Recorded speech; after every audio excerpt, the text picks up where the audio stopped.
Hello, my name is HQ of HQ Reacts. Welcome to my channel. Please do me a favor. Hit the like button, share the stream, and click the notification button for new content. Thank you.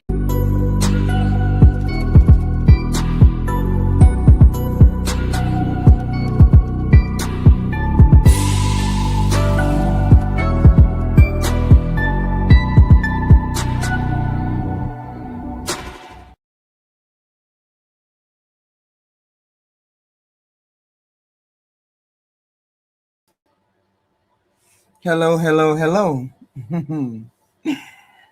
Today, I'm going to be listening to two ladies who are Republican ladies, speaking in terms of what we may be experiencing with Donald Trump. This young lady on the screen, Heather Cox Richardson.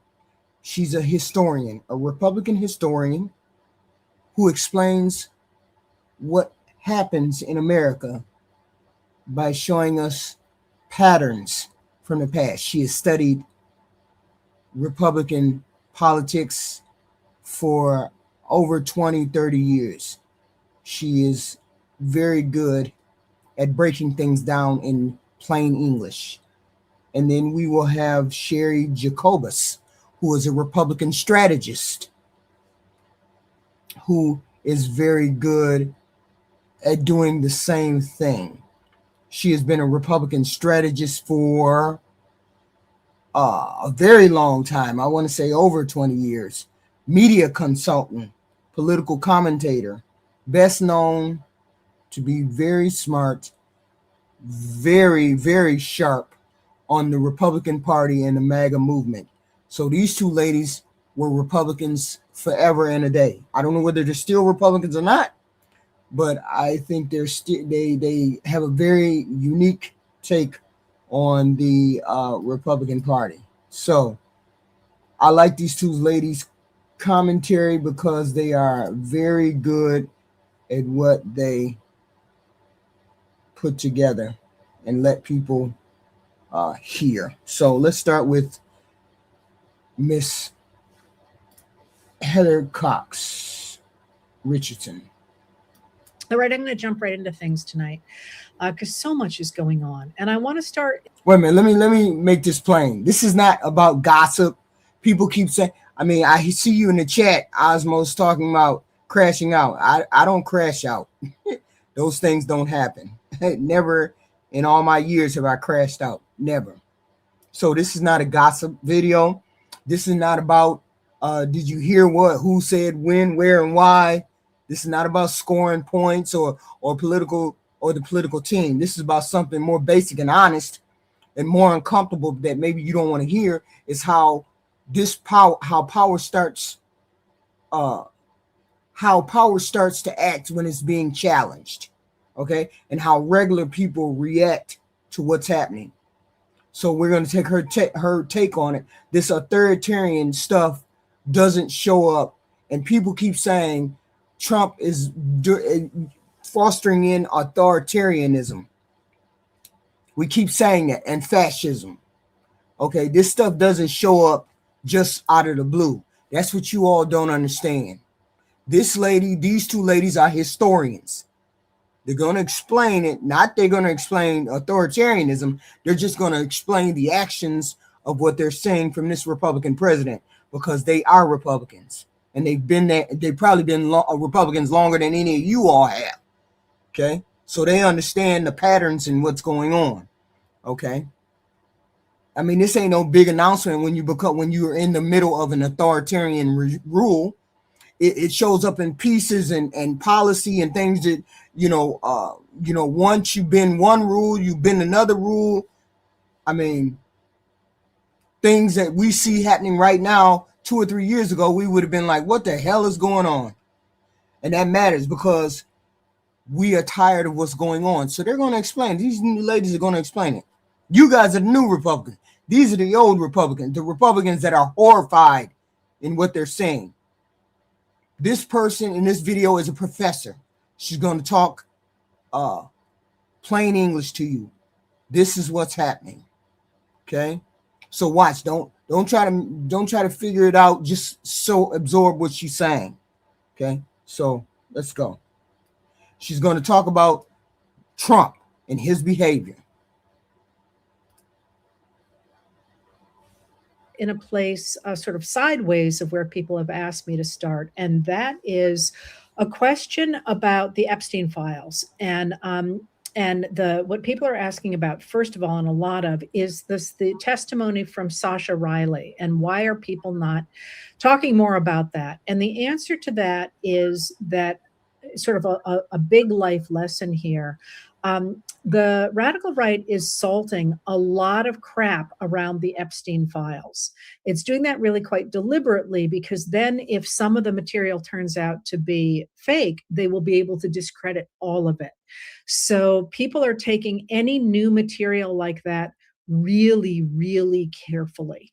And I would urge you to remember that if it is proven true, whenever that gets chased down, or if it is not, the horrors that the Epstein situation has visited on its victims, the survivors, and also on the country, are not going to be less bad because they're coming out a little bit later.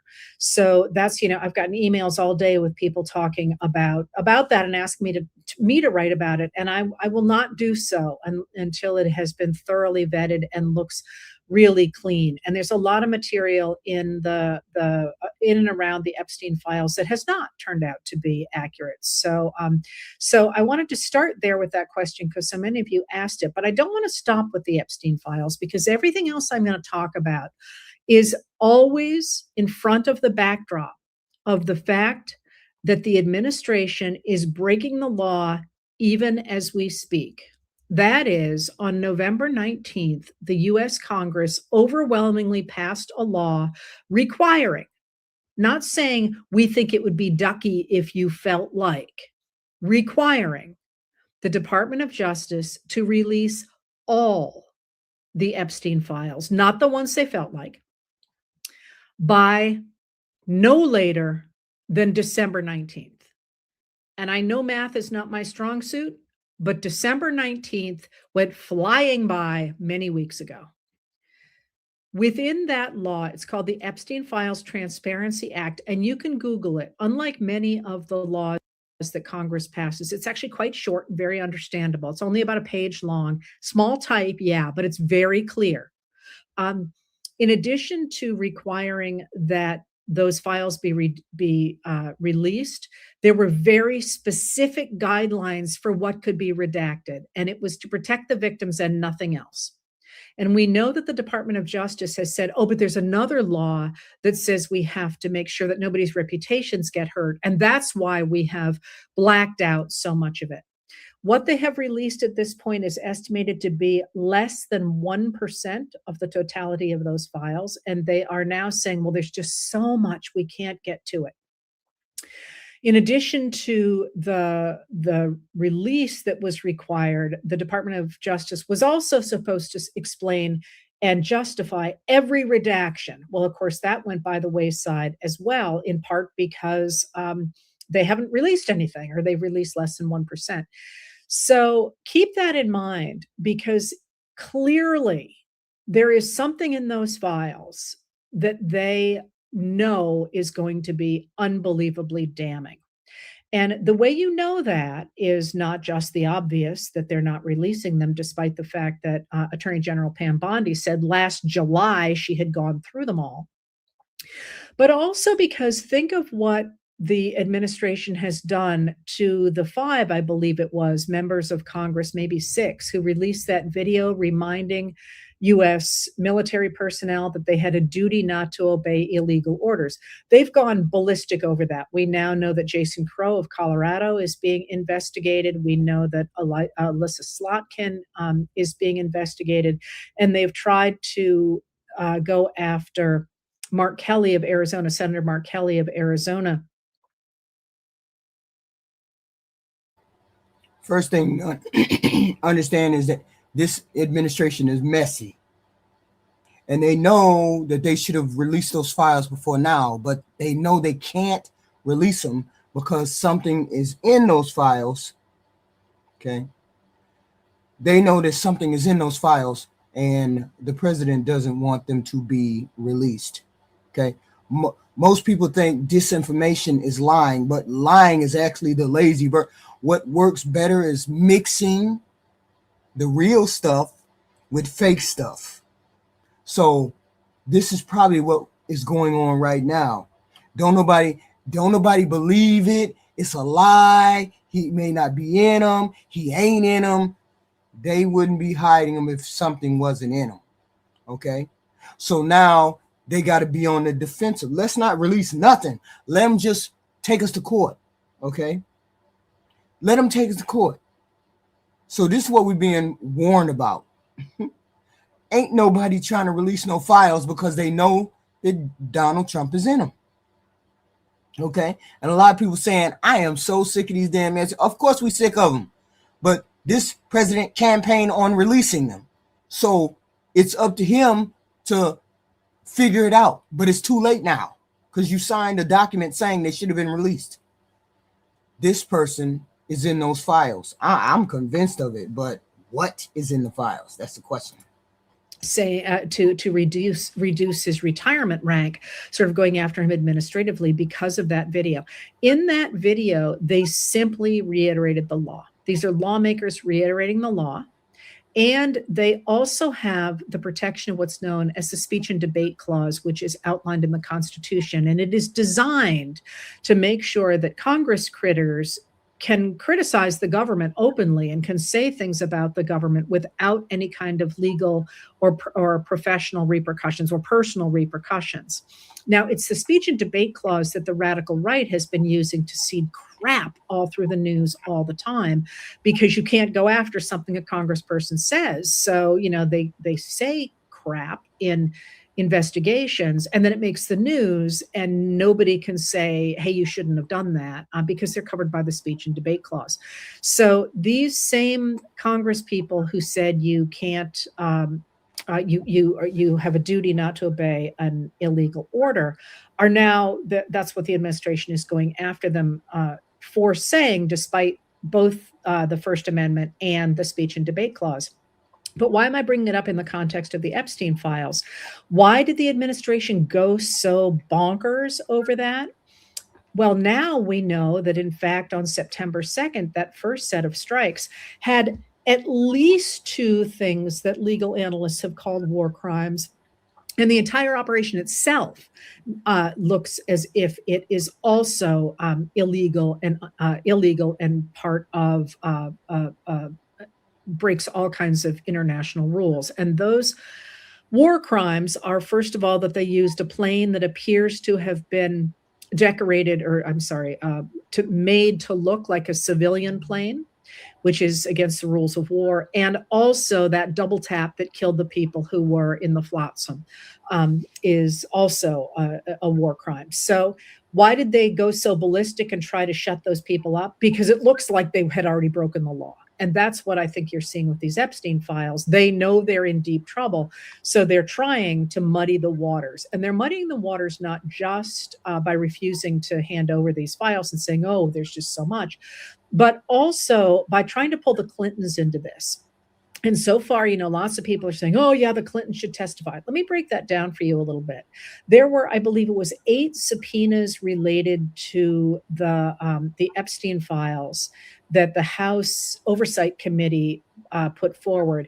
And then they dismissed 6 of them. They have only interviewed 2 people in the last year.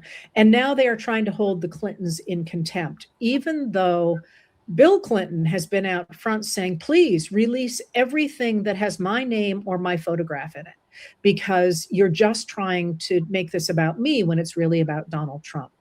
And of course, Hillary Clinton wants no part of this, because this has been a real way that the Republicans have repeatedly turned out their voters, is by accusing her of things. They'll lock her up, the email things, the Benghazi, all of that stuff. And I just think she's done. She's not going to play that game any longer. But this is not about the Clintons. If it is, if they're in it, more power to whomever takes them to court and arrests them and all that. But this is again an attempt to make those Epstein files go away. And the more, for me, the more they do that, the more it says to me what we've already seen is horrific. So it says to me that there is something really bad in the Epstein files. And please don't lose track of that.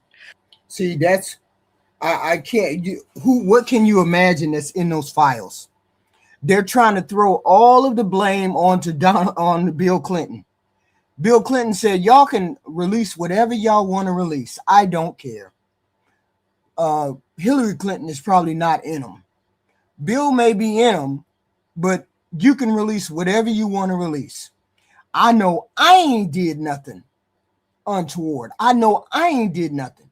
You don't make this about me. That's why the Clintons didn't show up for those subpoenas that they put together, because it's not about them, because it's not about what they did. They haven't done anything that would be newsworthy like that. Bill Clinton slept with a young 18-year-old. That's not anything. Bill Clinton cheated on Hillary. We all know that. It's not a scandal. It's something else that's in those files that Trump don't want to be released. Trump never does anything for anybody except himself. He only worries about how it affects him. It's never about affecting anybody else. So I know whatever's in those files is related to him more so than anybody else, because that's the kind of shitty human being he is. There are real life narcissistic people on this planet, and Donald Trump is one of those narcissistic people. Okay. And this is what we understand. There's something in those files that they just are not trying to release. It just is what it is. And they went past the release date. They're not trying to hear about you telling them that it's got to come out now. Why ain't the law being followed? The law is not being followed because if Trump knew he was going to get in trouble for releasing the files and somebody else was in them, shit, he'd be done released them damn files. He don't give a damn about them people. But he is the one that's in those files. He don't want those files released. That's why. It has nothing to do with nobody else. He's the one that's in the files somewhere, somehow. All right. So now the other thing I want you to keep your mind around as we move forward through the material today is Trump is not okay. I got a number of emails today with people saying to me, what's he going to do next? You've said things are going to get bad. What's it going to be? Have you ever had a relative who's got dementia?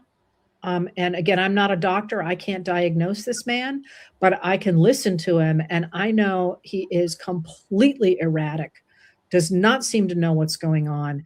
I can't tell you what he's going to do. But it's worth remembering in all of this that this is a person who is acting entirely by impulse, whatever looks good at the moment. And then his handlers and the Republicans in Congress are trying to make sense of it on the other side.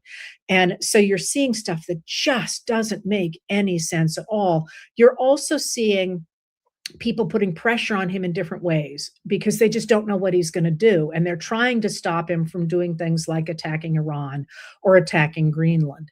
And so that's another thing, is I'm trying to make some sense out of this for you. Recognize that we have never in our history had a president who was mentally, many forks shy of a picnic. And that's what we got going on here. So those two things are really important in the background. But there's also another thing. I'm sorry, boy, when I went into American history, I did not think I was ever going to be, literally, the material that I'm going to talk about tonight would be an entire administration in any other presidency. And we're doing it all in this one day. And it's every day like this. There's a reason you're exhausted. And partly that's by design to make us exhausted. Anyway, the other thing to remember here is that Trump is badly underwater in every poll. And he's badly underwater, even in what are his signature issues. So, the economy, for example, lots of people voted for Trump because they wanted the economy to get better after the pandemic. And in fact, he has really thrown a spanner into the works of the economy. Inflation, we know from material that came out in the last day or so, inflation continues higher than it should be. It's about 2.7. Usually the Fed likes it around 2. It's higher than it was under Biden in the last several months of his administration when he was bringing inflation down. It's going back up again. And we also have the problem that real wages have not kept up with it. Under the Biden administration, real wages actually increased faster than inflation. That is no longer happening. And hiring is also down significantly. So the economy is a hurting thing. But also, we have the issue of immigration and ICE's enforcement of the immigration rules. Now, there's a bunch of things that are causing problems right now for the administration. One of them is that a new report today out from Wired, which is a really interesting magazine, by the way.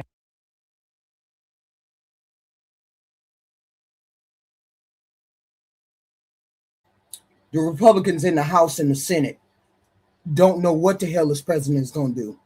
They just been reacting. Okay? They just been reacting to what he's going to do, when he's going to do, after the fact. We cannot have a president that acts first and then asks questions after.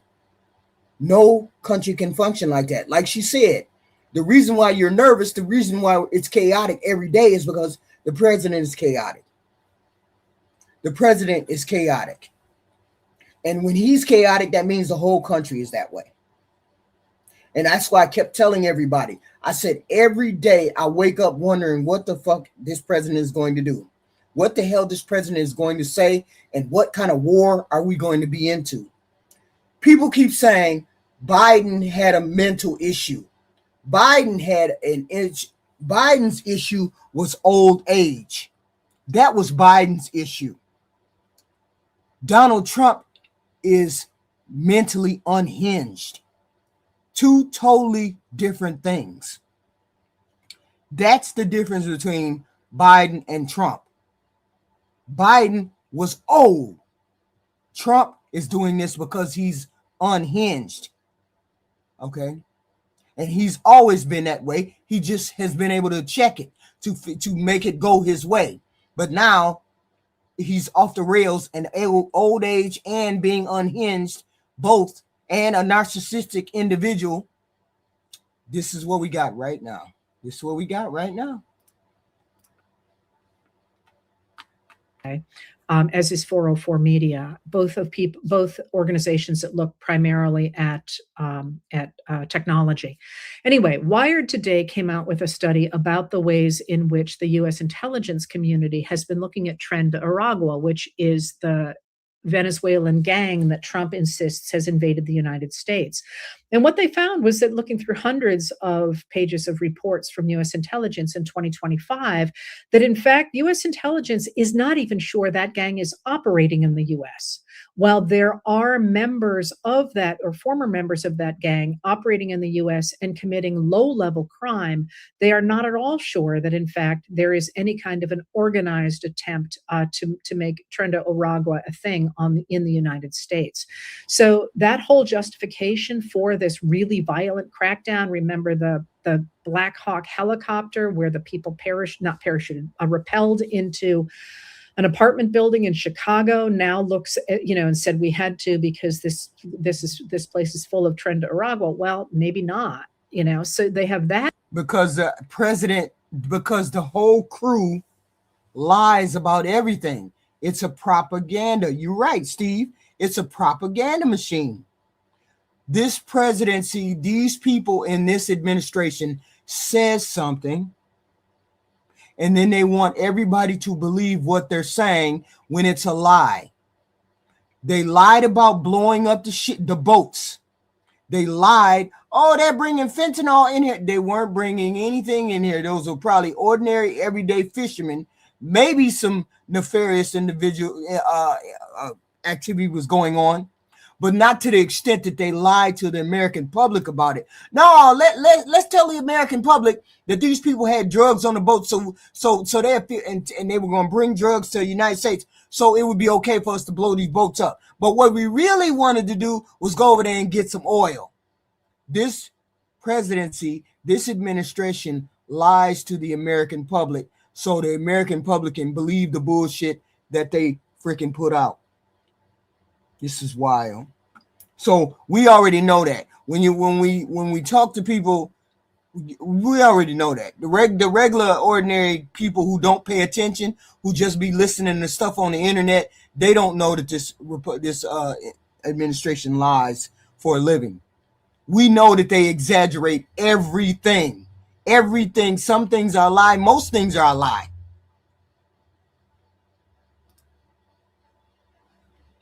Hanging out there now. But the real thing hanging over the administration is that the American people did not like the roundups of undocumented immigrants and sometimes legal immigrants and sometimes U.S. citizens anyway. They thought that this was way more than they bargained for when Trump ran for office in 2024. He said he was going to go after the worst of the worst. Remember, the criminals, the rapists, the murderers, and so on. Instead, what we're seeing is what one always sees, as I've said before, when you have roundups like this, officials always go after the low-hanging fruit. They always go after the women and the children, the vulnerable populations, because they're easy. And this is written in neon all over American indigenous history whenever the officials went after a group of indigenous Americans that were hostile, usually young warriors. They didn't go after the young warriors. They went after the elderly and the women and the children because they didn't fight back. Well, you're seeing the same thing now with these sweeps, and Americans didn't like it. And they didn't like it before a week ago Wednesday. But a week ago Wednesday, when... See, and that's your problem right here. This is the problem right here. What you see is what people voted to see. No, this is not what they voted to see. Not at all. They never voted to see this. They never voted to see a white woman get shot in the face. They never voted to see the ICE throwing people to the ground, arresting American citizens, hurting Americans. We didn't vote for that. And that's where the president fucked up. All I'm saying is that's where the president fucked up at, because nobody voted for that. They thought you were going to go for the criminals, X, Y, and Z. You're not going for the criminals. You're going for the American citizens. And American citizens, white American citizens, black American, they think they're not criminals. So why are you arresting the American people? This is where the president fucked up. And if you look at it really, truly, that's when his numbers started to go down. That's when his numbers started to go for shit. Is when they started arresting people that weren't illegal aliens. That's when, if you look at the trajectory, that's when it really started going downhill for this president.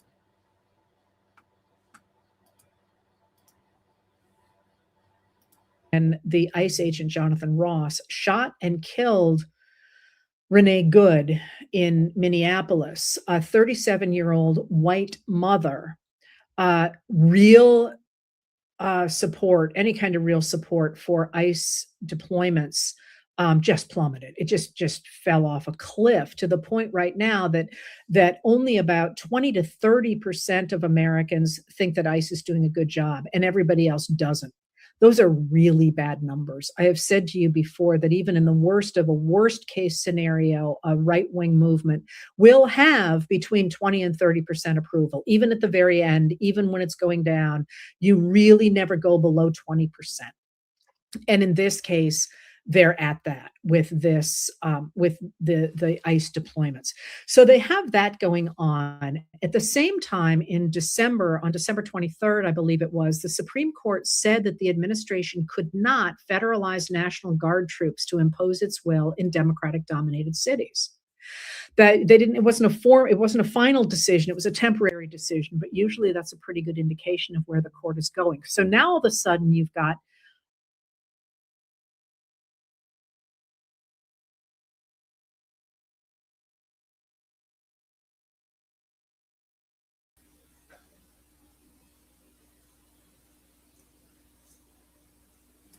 Can you hear me now? I can hear you now. Who was that bitch talking? Who was that crazy old lady talking? Like, I want to talk to her. That crazy old lady has no idea what the fuck she was talking about. What crazy old lady? Some crazy old bitch was talking. Some old Karen. This is Karen. This is Heather Cox Richardson, who's talking right now. Yeah. She's can I not talk live. To that hoe? Can I talk to that old bitch? She's not live. She's talking crazy. Let me talk to that old ass bitch. She's not live. She has her own channel. You want to go talk to her on her own channel? I'll talk to her any day of the week. Like, I'll like smack her name is Heather. Bro, her she's name old is Heather. as fuck. Like, her she's name old is as Heather. Fuck. Hello. Her old her ass name bitch. Is, like, hello. Her name is Heather Cox Richardson. That's all you got to do is type in her name and go over there and leave her a message. She always responds to people. I'll smack the fuck out of that old ass. That's the point. If you want to do that, go over to her channel and I'll smack that old hoe. I know you will. So I'm saying you can go over and have a conversation with her if you wish to. Who would you pick in a fight? Who would you pick in a fight? Who would you pick in a fight? Me or her? Me or that old ass bitch? You obviously, this makes no sense. Obviously, I'd knock her fucking teeth out of her mouth. Yeah, but the thing is, she beat you in an intellectual debate because she is a historian, no. And you see this hat? You see this hat, boy? What is the hat? I'm Donald Trump. I love Donald Trump. I think she knows more than you do. Hell no, she don't. But I thank you for coming up. Heather Cox Richardson. Keep going.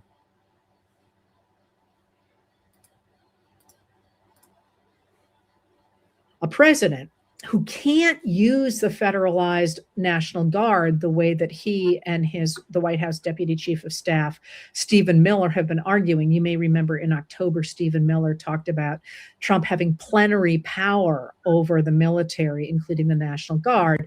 And the Supreme Court just said, not so much. The Supreme Court said that you can't, in fact, the president cannot, in fact, use the National Guard instead of the military to enforce laws. And the Posse Comitatus Act of 1878 prevents the government from using the military that way.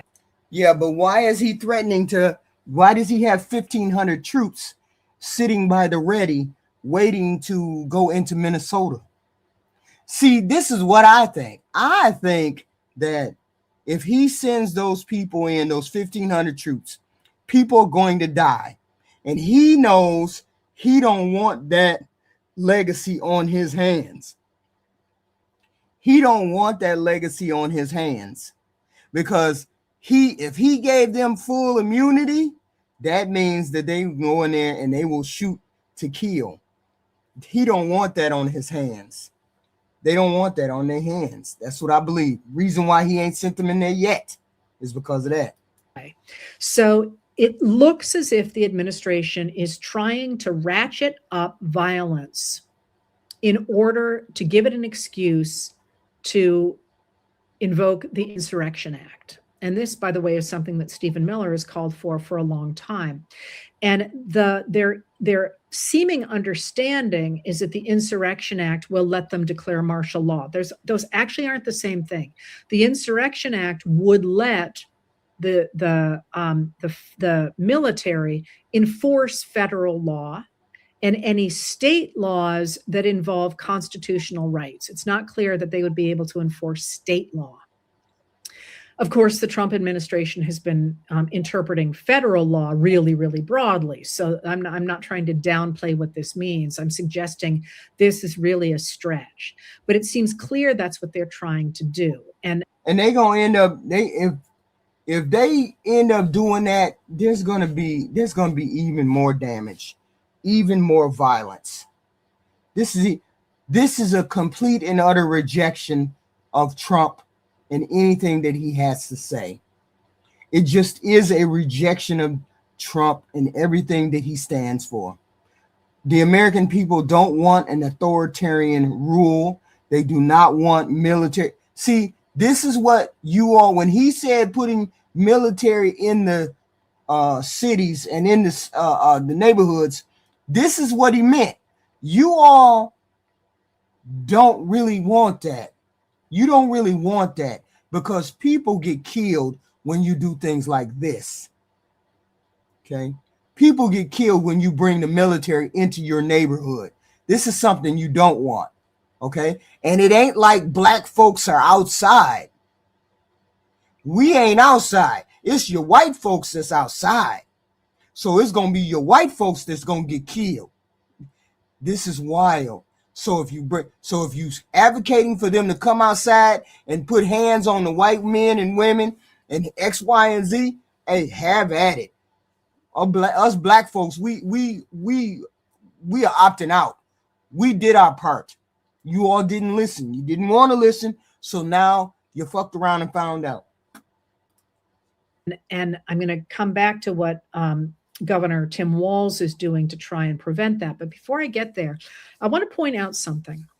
And that's that when Trump was using the concept of federalizing the National Guard troops and being able to move them state to state, he took on Los Angeles, he took on Portland, Oregon, he took on Chicago.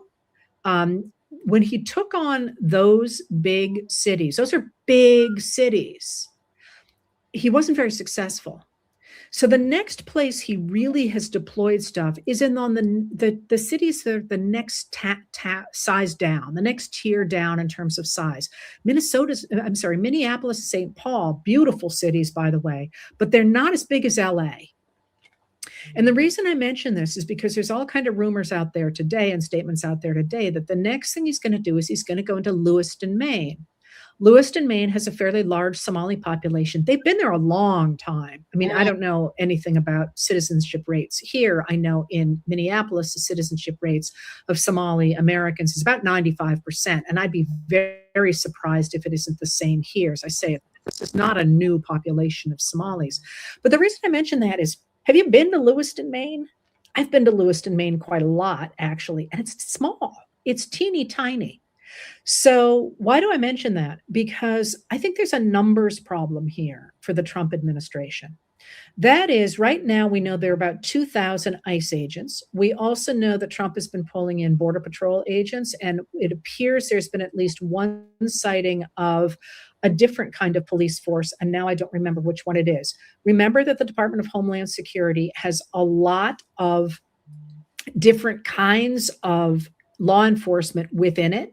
And so to some degree does the Department of Justice. The Federal Bureau of Investigation sits under the Department of Justice, and it certainly has agents who are supposed to be doing sort of white collar crime, corruption, and so on, that they have removed and put onto immigration enforcement. But there's just not a lot of people there yet. They're trying to hire a lot of people, but as you know, that's not going brilliantly either. They've had to get rid of age caps because they're not coming up with as many people as they need. The reason I mention this is because as you are looking at your television screen and you're seeing these truly horrific pieces out of Minneapolis, I'm going to talk more about them in a second. Remember that there are more than 340 million people in this country. Right. And if you watch what the administration is doing, it's having to move these ICE agents around. And again, the minute you decide that you've got to take over Lewiston, Maine, as a show of force, clearly there's an attempt to terrorize the people. Of course, that has been the whole thought process behind this. Why would I want a person? Why would I want a administration that is willing to terrorize its own people just so you could control your people? This is a pattern that's showing up everywhere it goes. Force creates the resistance. Resistance gets labeled as chaos or terrorist or things like that. Chaos gets used as an excuse for them to commit force against the people.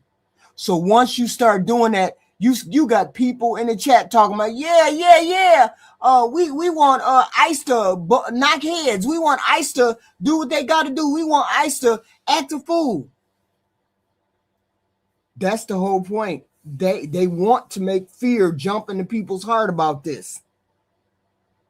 Why would I want an administration that wants to put fear in its people? Make its people fearful to speak out. When a president does, you have to be able to speak truth to power when it comes to your administration. I should be able to speak and say, you doing a shitty job. You need to turn it around. We don't like what you're doing. Get the hell on. We as citizens should be able to say that without somebody trying to put their hands on us. But the problem is, this president and his administration wants to put their hands on you when you say something you don't like, say something they don't like about their administration. This is the worst administration that we have ever had when it came to relationships with the people. This is the president that has ushered in the division in this country. This president has done it. And only people who want to keep their head in the sand would say there's no problem whatsoever. No problem whatsoever. This president has Republicans on the brink of impeaching him. Republicans on the brink of impeaching him. And people will still stand there and try to defend what he's doing. We're not talking about Joe Biden, Anthony. We're talking about Donald Trump. Not just, by the way, the Somali Americans, but also white Americans. I mean, at this point, it's pretty clear they're trying to terrorize white Americans as well as immigrants. Yep. I'm not saying that this won't be horrific if they do it, but come on. I mean, if you could go into New York City or Lewiston, Maine in order to enforce your... Most Americans would take Joe Biden back in a damn heartbeat compared to what this president has put America through. Some of y'all just like chaos. Some of y'all just like this kind of bullshit. Most of us don't like this kind of bullshit. Most of us don't like waking up trying to figure out whether we invaded Greenland or whether we invaded Venezuela or whether we invaded Mexico or Cuba. Some of us don't like that shit every day. It's something new every day. It's never anything that's no problem. The press conference today is a classic example of the bullshit that we're talking about. This is the shittiest president ever, just bar none. Well, what does that say to you, right? So I wanted to have that piece there, but I also want to back up a little bit. Tim Walz, governor of Minneapolis, has been begging people in Minneapolis not to give the administration an excuse. And I'm seeing a lot of people saying, why doesn't he call it the National Guard? Why doesn't he get in there with them? Well, remember that governors are responsible for the people in their states. And in my experience, see, that's where you dumb, Stardust girl. This woman on the screen can run circles around any of y'all. She knows everything there is to know about this freaking Republican administration, Congress, voting, impeachment. She knows all of that shit. Back and forth. Back and forth. So when you say, I don't know what I'm talking about, I'm saying the same thing she's saying. You need to listen to other people besides your freaking Fox News. This lady knows more than any of y'all in the chat. She probably forgot anything that you remember. Y'all wild. And probably half of y'all ain't even looked her up. This is a smart lady, a Republican lady, I'm assuming, who know when she say that Donald Trump shit the bed, she means Donald Trump shit the bed. Don't sit there and say, I don't know what I'm talking about. I'm rolling with this lady right here. Fuck y'all. I'm rolling with her because she done known the history. She done seen the history. She done known everything. And if she tells you that Donald Trump is bad for the country, then she knows what the fuck she's talking about. All the rest of y'all just in your feelings. Stardust girl, you definitely in your feelings. You need to grow up. Experience, which is not nothing at this point. They care deeply about the people in their states. I don't spend a lot of time with radical right governors, but certainly even the moderate Republican governors that have come across my path, and certainly the Democratic governors, they care deeply about the people in their states. I mean, deeply, literally. I mean, I guess it's okay if I say this because he's not in office any longer. But my only contact at that point, I did later campaign for him, with Sherrod Brown, was I had once referred in one of these nightly letters I write to the Rust Belt, which is what historians have called Ohio as being in the Rust Belt.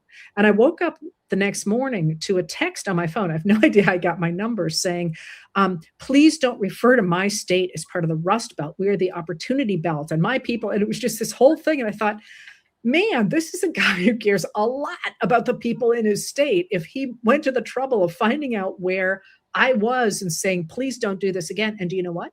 I never did do it again. That was pretty typical of the governors. They care a lot about the people in their states. It's a reason they're governors, And Tim Walz, if he calls out the National Guard in Minnesota, the feds are going to be violent toward them. People are going to get hurt. And he doesn't want to do that. I mean, I assume, I don't have any contact with him at all, but he doesn't want to put Minnesotans in that position. Because if things start to happen, people from Minnesota are going to get hurt. So when people are all over him going, why are you being such a wimp? I think that's the wrong way to look at it. I think he's actually sort of saying, I'm trying to keep the people that I protect from getting hurt. Right. And I think you're going to see that a lot from the governors. There are a lot of places where state governors have backed off if their people looked like they were getting hurt. And to some degree, Trump is trying to weaponize that. Yeah, because I'm sure that Walz would have called in his people if that were the case. But then we have two fractions fighting in Minnesota, and he definitely don't want to see that happen. You'd have his Tim Walz state police, or whoever he would call in, and then Trump would call in somebody even bigger, because he got to show his dick every time. So then we'd have a war, and then you'd have that civil war people are talking about, and then we really wouldn't want that civil war. Nobody wants that civil war. Nobody. People just want to get rid of this president. You just want to get rid of this president. That's all. Because this president is useless for us. He's useless for us. He is mentally unhinged, not having a mental 80-year-old unhinged, but that is a part of it. And he's unhinged. We just want to get rid of the president because he's not doing anything for the country, and he's taking the country over a cliff in a direction that nobody said they wanted to go for. It's a reason why there's only a 30% approval rating for Donald Trump. Is because 32% are the maggots. Them the only ones that approve of him. Everybody else that's not a maggot, they don't approve of him. So therefore, we're trying to figure out a way, or they're trying to figure a way to get rid of this president. And I keep saying to people, I want him to invade Greenland. I want him to go get Greenland. Because the Republicans said if he tries to get Greenland, then they gonna impeach him. Your mother, crunchy joints. Your mother, crunchy joints. By saying, okay, I'm going to come after you, and you're going to back down because otherwise I'll hurt your state. And that actually has been a piece of leverage that has worked pretty well on occasion. So I think that's what is happening in Minnesota. But the other piece of that, of course, is that the images that we are seeing coming out of Minnesota look a great deal like the images from the civil rights movement. I mean, literally last night, yet another person got shot, apparently in the leg. And I'm not going to try and tell you what happened there because you came up here on this panel. What's happening, Black America? Good evening. I see you on one of your tears with your educated people doing the videos. You all right today? Yeah, Yelling at these goddamn people. I'm fine. I'm giving y'all the white lady version that says Donald Trump is unhinged. Y'all don't believe me, so I'm giving you the white girl version. This is the real I got white girl version. I do have a question. What Yeah. has he done? Like, we don't like. I get it. You don't like. Not too many people like. Underwater. Wait a minute, hold on. You about to ask me why they don't like? Why do you think we don't like him? Huh? That's a better question. Why do you think we don't like him? Uh-oh. He's a liar. Can you hear me? Wait a minute, hold on. You say, wait a minute, you fading in and out. You fading in and out. Oh, you can't hear me? Yeah, now we can hear you, but you were fading in and out. Oh, okay. Well, he's a liar, right? I don't like the fact that he. Wait a minute, how is he a liar? Wait a minute, I got a question. Wait a minute, hold on. Let me stop you. Why? How do you know he's a liar? How do you know he's a liar? Well, I won't say a liar. Everything he does, he puts. If it's a 2, he puts a 10 on top of it. Oh, we had the best economy. The economy is not the best. Nobody has got a raise or anything like that. But yes, nobody is also living in squalor. You know what I mean? So yeah. So why is that? But why is that okay? Why is it okay to put a 10 on? That it's not okay to put a 10 on it. On everything, no, not just one thing. Everything. I didn't say it was okay. I didn't say it was okay, but that's just what he does. It's the art of the deal, HQ. It's why everybody in the 80s and the 90s and the early 2000s liked him, because he had gold toilets and because he was over the top. That's why people liked him. You're fired. I didn't even know he had a TV show until he became president. But somebody was saying he was firing people on a TV show. People like him because he's over the top. It's that's what it is. And we have been saying that most people don't like that.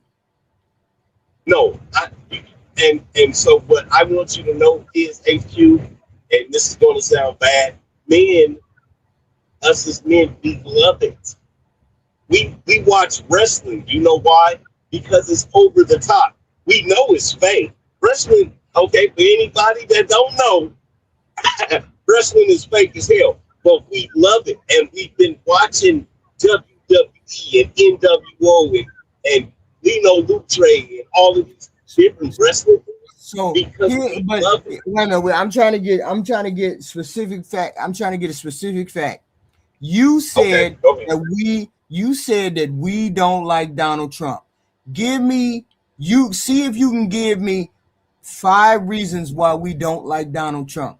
There's many reasons, but can you give us 5? The one was because he lies a lot. What's the other 4? Okay. So why we don't like him. Why do you think I don't like him? Let's put it that way. Okay, so why the Democrats don't like him? Because he's boastful. He does what he wants to do. He tells terrible truths, right? Like I said, he's they think that he's overruling on his powers, right? But we have checks and balances, but they want you as a president to run to them for everything. So the Democrats feel like he's overstepped the boundaries. What else? Democrats, they just don't like him. They just don't like him. I don't know. You don't like the fact that he try to take away health care. They don't like the fact that he's taking away the subsidies for all of these little farming communities and things of that nature. You guys have reasons why you don't like them. Oh, the food stamps, trying to make people get off of the food stamps. You guys have a lot of different reasons why you don't like them. The main reasons why they don't like him is because he violates the Constitution. Always. He doesn't work for the American people. He works only to benefit himself. He's a terrible human being in every way, shape, or form. He has never. He's a terrible human being. He doesn't have any morals.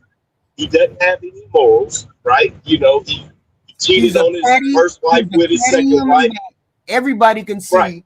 Oh no, I'm sorry, not everybody. I'm saying most people can see that he's a petty human being because he goes after everybody that doesn't do what he wants them to do, and he lies about everything. Why isn't that enough for you all to look at him and say, this person is not worthy of being a president? Why is it? I just explained. I gave you 4. He lies about everything. You even said that. He's a petty person. He goes after all of the people who he thinks slighted him. He always reading off his accomplishments like they're accomplishments when they're not. He doesn't work for the American people because he doesn't ever do anything for the American people. He only does things for himself. Everything he has done has been to enrich himself, and he violates the Constitution every time he tries to make a law. Why do you think he has used executive decisions, executive orders to do all of these things? Because he knows the American people will not let him do those things through Congress. That's why. I understand. Right. So when people say, when people say, why y'all don't like Donald Trump, is because he's never been about the American people ever from day one. And we knew that in his first term. When he got elected the first time, he had experienced people who knew how to go to him and say, no, you can't do that, Donald Trump. No, you can't do that. And every one of the people that went to him and said, no, you can't do that, he fired. Every person that was not loyal to his goofy fucking logic, his goofy fucking agenda, he fired. I understand. But this is we knew from the beginning that this is where we were going to end up. We knew that. People who didn't vote for him knew that. He had a whole fresh batch of victims. Right, because he didn't align with your values, right? No, those are not my values. These are not my values. No, this has nothing to do with my values. These are the things that you wanted. I mean, the things that you like and that you wanted. What I just said. You wasn't going to do it, right? Wait a minute. You didn't listen to what I said is the reason why people don't like him. He violates the Constitution. That has nothing to do with my moral values. But if he violates the Constitution, that has nothing to do with my moral values. There's checks and balances that snaps him back. He can't step too far over the line because in this country we have checks and balances. Because you don't like it doesn't mean it's not lawful. Why are we in this position every 2 weeks, 2 or 3 weeks? Why are we in this position? That we have to look at the Constitution and say, is this man violating the Why are we in? Why doesn't this president know that he's not supposed to run up against the Constitution? Why is that? Who's doing it? Huh? What is he in court right now? Here's the question. For violating the Constitution? Why didn't he know that he's not supposed to do tariffs? Why is it that he knows he's not supposed to do tariffs? Why didn't he know what? Why is it that he didn't know that he's not the person that's supposed to do tariffs? Why is it that he doesn't know that he can't just order people not to pay contractors, not to pay people that they have already designated money for? Why doesn't he know he's not in control of money? He's a shitty businessman. He's a shitty human being. He's a shitty human being. Every person that's ever worked for him. Like he has a bunch of lawsuits against him for people that he didn't pay while that worked for him. But can I ask this one question, HQ? Just let me ask this question. Go ahead. As an American, both me and you, we're both American. Mm-hmm. What has he done to fundamentally change our lives, good or bad? What has changed since he become in our life, going to work, going to school, what has fundamentally changed in our lives that this man has caused? And I'm glad you asked that. You need to ask yourself that question. Isn't a president supposed to do something to improve the conditions of the people in his country? You ran as a person that was going to fundamentally make your life better.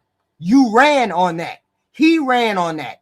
What has he done? He hasn't done anything to make our life better. That's the problem. He's only run to bring chaos and confusion to the scenario. So that's my question. So he hasn't done anything to make our lives better or worse. Neither did Biden, neither did Obama. None of them makes our lives better or worse. Yes, they do. They do. What did Biden do to make our lives better? Who do you think put in all the social safety nets to help people? Who do you think put in all the things for veterans? Who do you think put in all the things? I think social safety nets are bad. But that's not. I think social safety nets are bad. Most of us don't think they're bad, so you're outnumbered there. That's not true. And you're outnumbered there because most people think we're supposed to have social safety nets. The whole point is those are the things that Democrats put into place. What has the Republicans put in place that helped Americans overall? What did they put into place?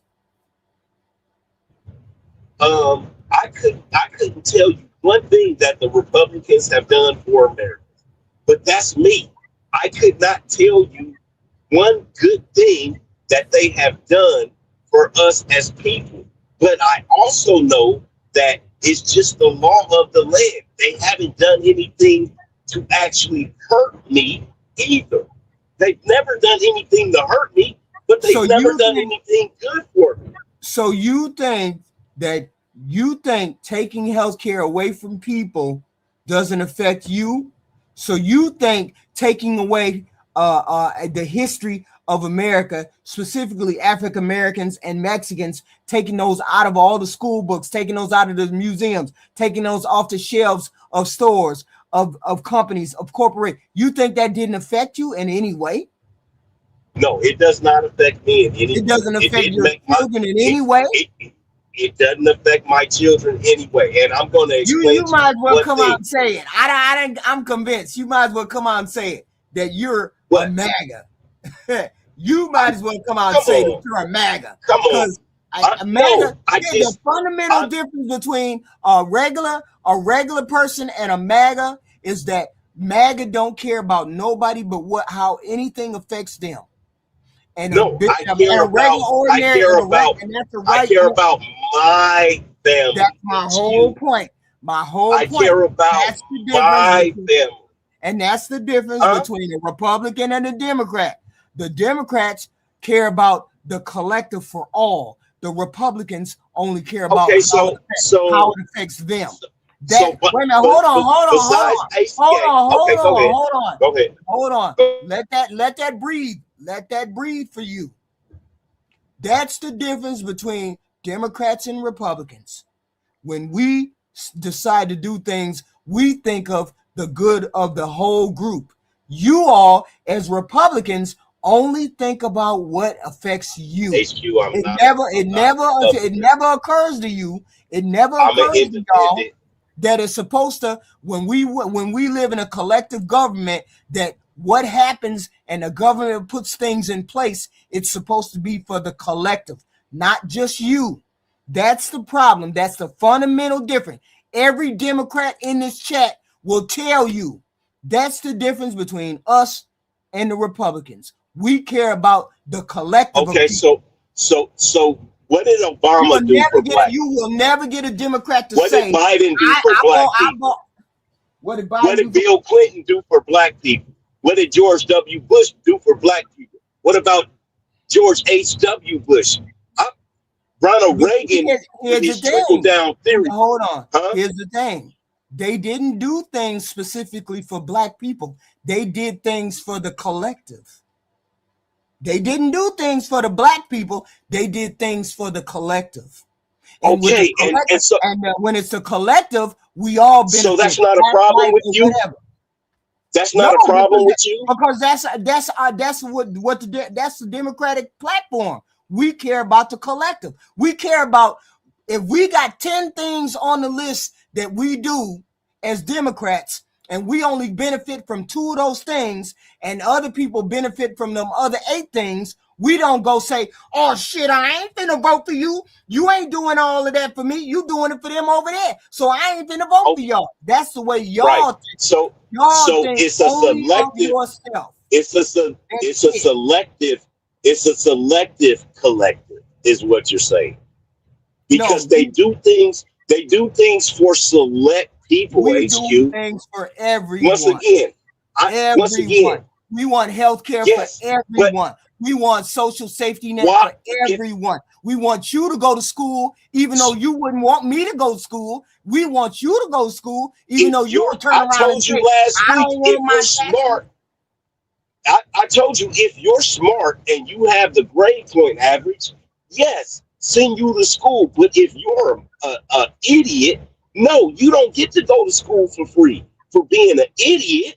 That just doesn't make sense, because it'll be a waste of resources to send somebody to school. Why would you worry about that? Every person who wants to go to school, because we all have to pay for it. What do you mean? Because that means later on in life, maybe your daughter will benefit from that. Maybe if she's a moron, if my daughter is a moron, she does not need to be in college. That's how I knew you was a MAGA. That's how I knew you was a MAGA. That is the fundamental. There's nothing wrong. There's nothing wrong with the way you think. I'm just telling you the fundamental difference is Democrats want to help the collective of all of us. Y'all don't want to help the collective of all of us. No. I'm just saying. Y'all do things for you. You never do things for everybody else. As a 50-plus-year-old black person in America, I have never seen either side do anything good or bad, either way, for us as black people. I'm not going to run down the things that Barack Obama or Joe Biden did to help the American people. I'm just not going to run down. But I do know. You're saying American people. You're not saying black people. I just said we're not doing an American. You said American people. Wait a minute. I said American people. That's the collective. Yes, I don't care about the American people. And that's you are a black woman. And I just said that's the difference between me and you. We as Democrats believe in helping everybody, regardless of our color. But you haven't been helped. You haven't been helped, HQ. What? You haven't been helped. Yes, I have. Okay, so how have you been helped? And I'm gonna just say this real quick. Hold on, HQ. Hold on, because I'm gonna go through a dead zone, but I am gonna be listening because I'm gonna go through a mountain right now. But I want to know how you have been helped. I can't explain it to you. I explained it to you once. You don't get what I'm saying. Right, HQ. But you're not getting what I'm saying to you. I said I am getting what you're saying. You're saying we should help everybody. You're saying we should help everybody. And you should help everybody. And what I'm telling you is, I have my little sister has been on welfare for 30 years. When does it fucking stop? I don't know. I told you that's the difference between you and I. That's the difference between Republicans and Democrats. That's it. I can explain it. It's just that you ain't gonna take in what I'm saying. Hello, Osmos. Give me your 5-minute take, cause give me your 5-minute take, cause I got to get back to my program. Give me your 5-minute take. What's going on? Go ahead and get back to the program. Hey, what's up? No, I was following Black America there when you was saying like, I want to know what these things are. You said help everybody, and I'm like, everybody who? Illegals? Do you care about like crashing the taxpayer dollar? I was like, what we're talking about. That's not. You what said everybody. No, you want to bloody the water. I said help. I do everybody. not. Help and everybody. I'm saying We're not talking about illegal aliens. That's not what we're talking about. Nobody said anything about helping illegal aliens. Nobody said nothing about that. I said Democrats want to help the collective of everybody in this country. So you mean Americans? You mean American citizens, correct? So we can have a line. Oh, now it doesn't matter. So wait, if it's not American citizens, how can we help everybody? And working class Americans cannot help everybody. Plus, you can't get help all the time too as a person. So only help the people. That's the whole point. The whole point is decisions that I make.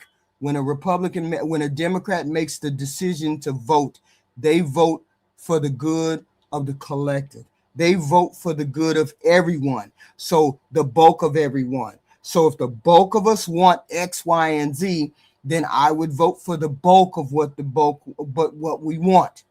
You all said you only vote for your stuff. You only concern yourself about what you want. It's never about, okay, I'm a healthy human. No, let me give you a good example. Healthcare. I'm a relatively healthy person, but I want everybody to have single payer healthcare so everybody gets the healthcare.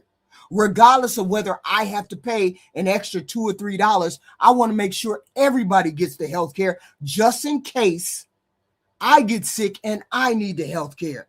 That's voting for somebody who is thinking of the collective, not just me. I'm saying I would vote for somebody. I would vote for single payer healthcare because it helps everybody, not just me. What you all as Republicans will say, I'm not going to help nobody because I ain't paying for nobody else's insurance. I ain't paying for people to go to the hospital. That's the way y'all. No, you say y'all. That's a gray area. I don't want to just throw you off, but that's a gray area because every person gives you a different take. Because why is that a gray area? Because the gray area, because it's like, okay, when people make certain choices, your situation could be different from mine. If you're 60 and I'm 30, I look at healthcare different. I look at healthcare differently. Again, I'm understanding of that. I know that you'll say that. And I'm saying to you that most Democrats think like me. Most Republicans think like you. I got to figure out how it affects me. I got a gray and black and white area. It don't make sense. That's the kind of reason you all go through. We don't because people abuse the system. So there's things that need to be put in place so they don't try to take advantage of the system. So if you have a woman over here talking about abortion is healthcare, she'll get 13 abortions.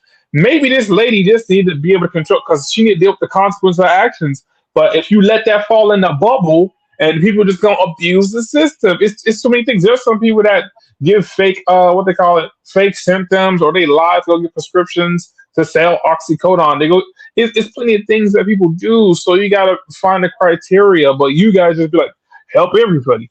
Everybody get health care. And that's a burden on people paying for people's health or insurance that I don't want to be paying for that. And this person's getting high and doing dope and finding drugs to get high, stealing out the medicine cap. There's so many things in there. That's why I was like, why would I want to let my tax money go to something like that? For you, it's different. And I get that. That's why I say it's great depending who you talk to. And I just said, that's the difference between a Democrat and a Republican. Yeah, we don't want to write a blank check. No blank checks to healthcare. So we agree. You all think differently than we do. We think of the collective. Y'all don't. Y'all think individually. But what goes for y'all, it doesn't matter what the other person may be going through. It don't matter. As long as it don't affect y'all, you don't concern yourself about it. It's not about don't affect. Oh my gosh, that went over your head. It's not about what don't affect. I literally said we don't want to put a blank check to give you to do whatever and get all these other people who can't wait to be like, gimme, gimme, gimme, gimme. And then they start abusing this shit. That's what I'm saying. I get it. I get it. I just told you. I know the difference between a Republican and a Democrat. We don't concern ourselves about whether that person is taking drugs over there. You all will go into a room and you see two people doing. Hold on. You all will go into a room and see 100 people, and there's two people in there stealing food.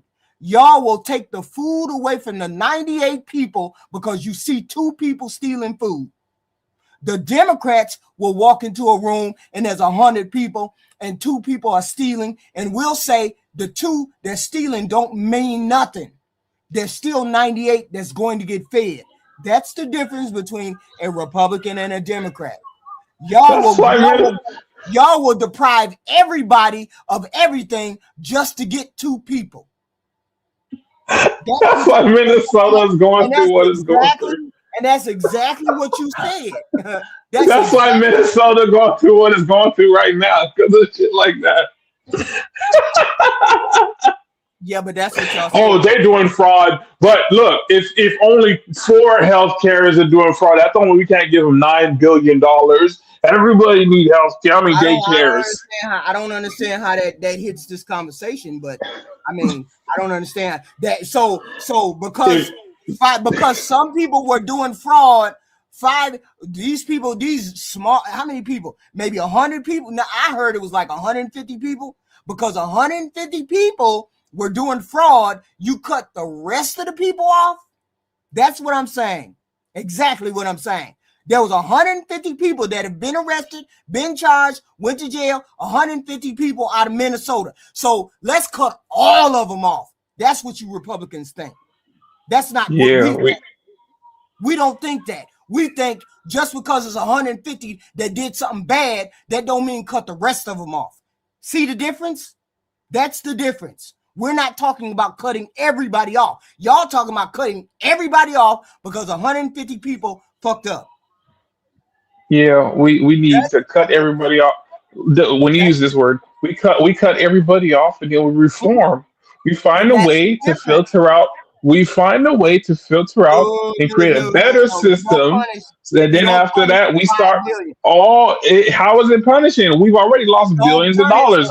We get punished from our taxpayer money has been wasted. People's lives, people work and get taxed. Their time and money. 5 million. We don't. Holy shit! 5 million. So you don't. Hold on. We don't punish the 5 million that live there because 150 fucked up. Y'all want to punish all 5 million. We only want to punish the 150 that fucked up. Y'all want to punish all 5 million. HQ. Hold on. You're not listening to what I'm saying. Listen to what I just said. You all want to punish all 100. Y'all want to punish all 5 million because 150 fucked up. We just want to punish 150. What's this punishment thing you're talking about? I said if you put something on suspension or hold. You just said it. What's this punish thing? I said, yeah, the same way you say reform, we need to postpone this, figure out a better system. Now you're saying you people off. That don't mean cut 5 million people off. That don't mean cut 5 million people off because 150 messed up. Don't cut all of them off because 150 messed up. There hasn't been a thorough investigation of how far it goes. So you want to keep. Y'all are behind. This happened a year or two ago. Y'all are behind. The lady who was behind the whole thing already done been sentenced and went to jail. Y'all are behind. That's why this Trump administration blew this shit up, and this shit has already been started. Biden already been on top of punishing these people, been on top of putting these people in jail. Y'all just hearing about it now. This shit been going on for a year and a half. Now let's get rid of all the Somalis. They already done went through the Somalis. They already know who did it.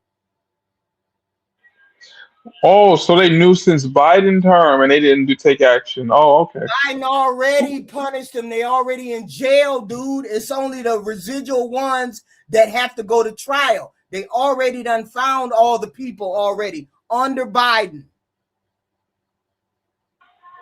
You can make that claim now, but I've only seen people get arrested right now. Have you seen anybody getting arrested? Have you seen anybody getting arrested lately? They would have posted that person all over the damn internet if the person had been arrested this week.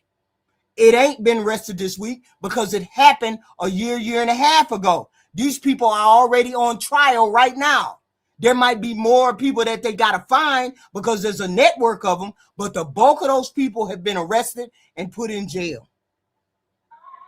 And you can make that claim, but I'm pretty sure this still goes further. I don't need to make that claim. That's all no, you got to do.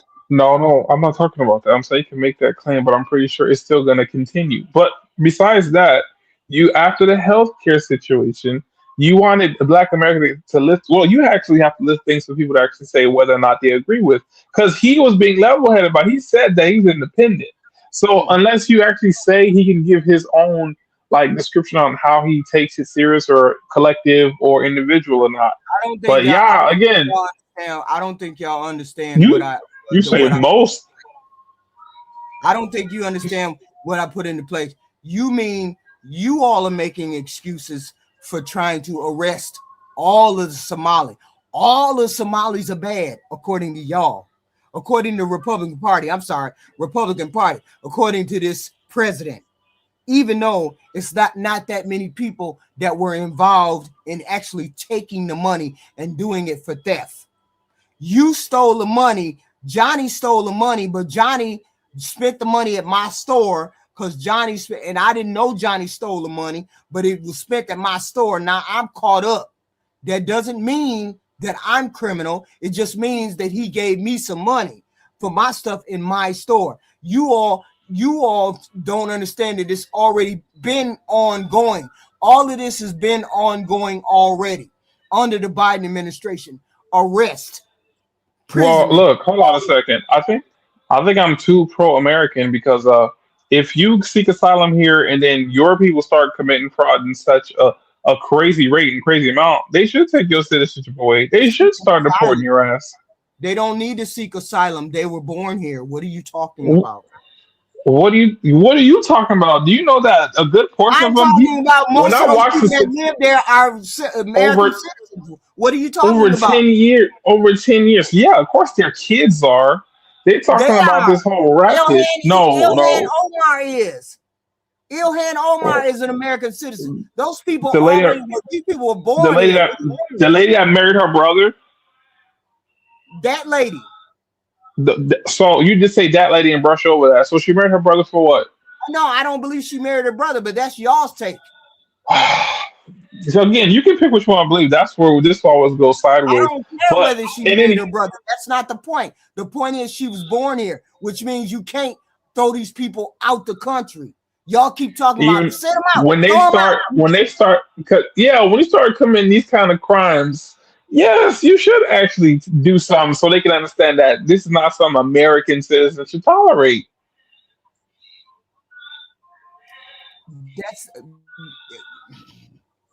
Y'all got a whole conversation going. That's wrong. That's not the conversation we were having. We were having a conversation about what the difference between a Democrat and a Republican is. And you guys proved me right both times. Both of y'all proved me right both times. You want TikTok? That's all I'm saying. I'm not saying anything else. That's what I'm saying. I'm saying we as Democrats believe in helping the collective, regardless of whether we benefit or not. It has to benefit y'all in order for y'all to do it. Wait a minute. Hold on a second. He said he gonna work for your own. I work for mine, so it wouldn't make sense. If you're saying, if it don't benefit us, so you're saying that you're trying to help the collective, which are Republicans and Democrats too, or when you try to push this narrative, you're trying to say Well, if the Republicans themselves, because this is when it comes down to the bipartisan situation, They should be something that you guys agree on a term on. What should that be? What would that be for you guys to be content? I don't know what we can agree on. There is no argument. We're not arguing about anything, King shit. Because the money, the money that you would want from both sides to agree on has to be something that makes sense for both to be okay with. Because you're trying to get conservative money and Democratic money. So it's like, oh, we want this. So that means if you have 50% of America are Republican, you got other 50% Democrat, but you want a liberal or Democratic president to come into power to help pass all things you guys want, while also using taxpayer money of the conservatives, which on the stuff that they don't want.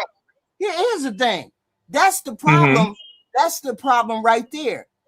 You all don't want free health care. You all don't want free schooling. You all don't want lower you all don't want higher minimum wage. You all don't want the vets in the I want higher minimum wage. Y'all don't want none of that. I want higher minimum wage. I believe in a living wage, HQ. See, that's where I am an independent. My point exactly. And we diverge. Have you all looked at what the Democrats stand for? I know for a fact I have put what Democrats stand for on the screen many a time. Yes, HQ, but that's why I'm an independent, because I have things that I like that the Democrats do, right? So I'm independent. I'm just not. Yeah, but what does the Republican do? So what does the Republican do that they do for the collective of all of us? What do they do that's the collective of all of us? Okay, so I know you're gonna hate this because because you're a feminist and you don't really like men or care what men think. It has to be a collective that the bulk of us would want. What is the bulk of us would want? Keeping men out of women's sports. That's not the bulk of us. I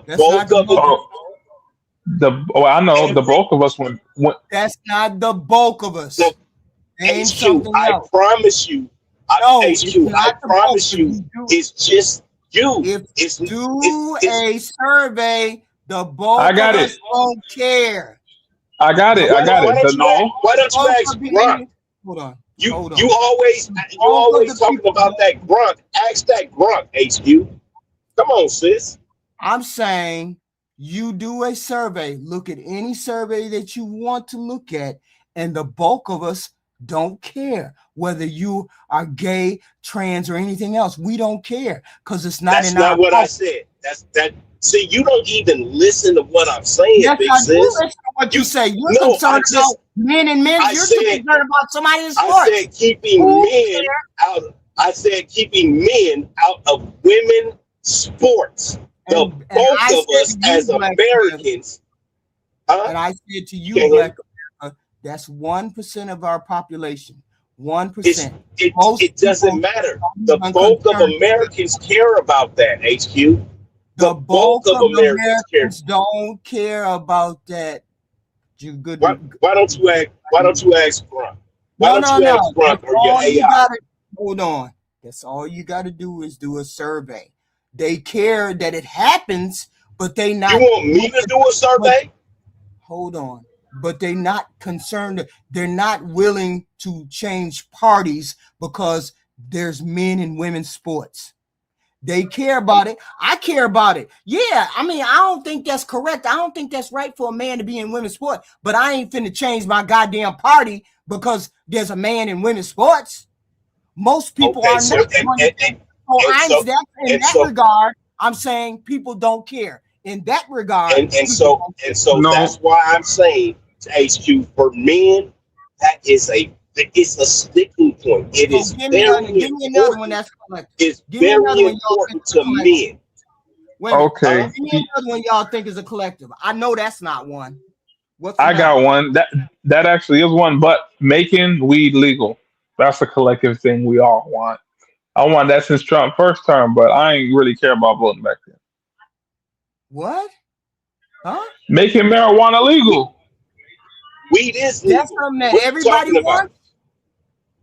No, it's not. Yes, it's not legal everywhere. No. It's not. It's not legal. It's not legal in mostly red states. But if you if you come to Vegas, baby, HQ, you come to Vegas, I can just get you a $10 pre-roll, big sis, and have you high as a kite in this motherfucker. Okay, what's another one? You want another thing that the bulk of Americans care about? Y'all people keep saying the Republicans got the best platform for American people. We did not say. Yeah. Well, nobody said Republicans had the best anything. I do not like Osmo Scott. Osmo Scott seems like a Republican. I will punch him in the face. We don't get along, but as men, we definitely agree on certain things because as men, as a collective, we have a problem with the things that the Democrats are doing.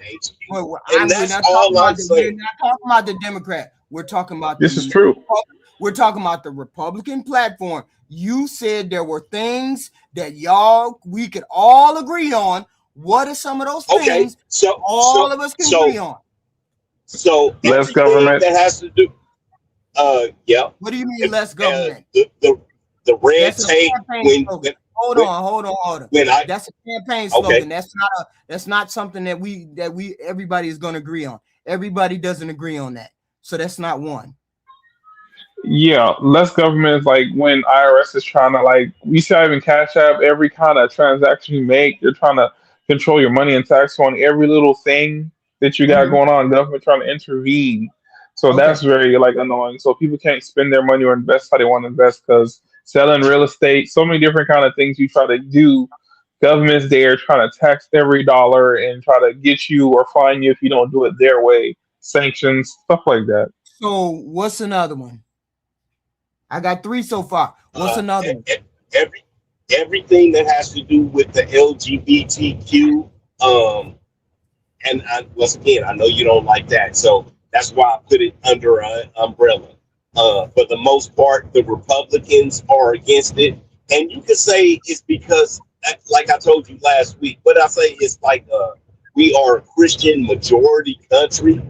So us as straight men, when we see things like that, it's not like we hate them, but it's like we don't want to be bothered with, right? It's not like we're going to chase them around with pitchforks, but keep that shit over there and away from my kids and away from my grandkids. Don't come to the school and read if you're dressed up like a woman and you a 6'5" man. Things like that. So far I hear is anything that's related to gay, you Republicans don't like it. He said he independent. Why do you keep saying? Why you keep calling me a Republican, sis? Don't do that. Because you might as well jump on over there because you sound like one. You know that middle that you was talking about. Hold on. You know that middle that you were talking about on the green line the other day? That's me. Because I don't give a fuck about abortion. If I get the wrong girl pregnant, I want that bitch to have an abortion.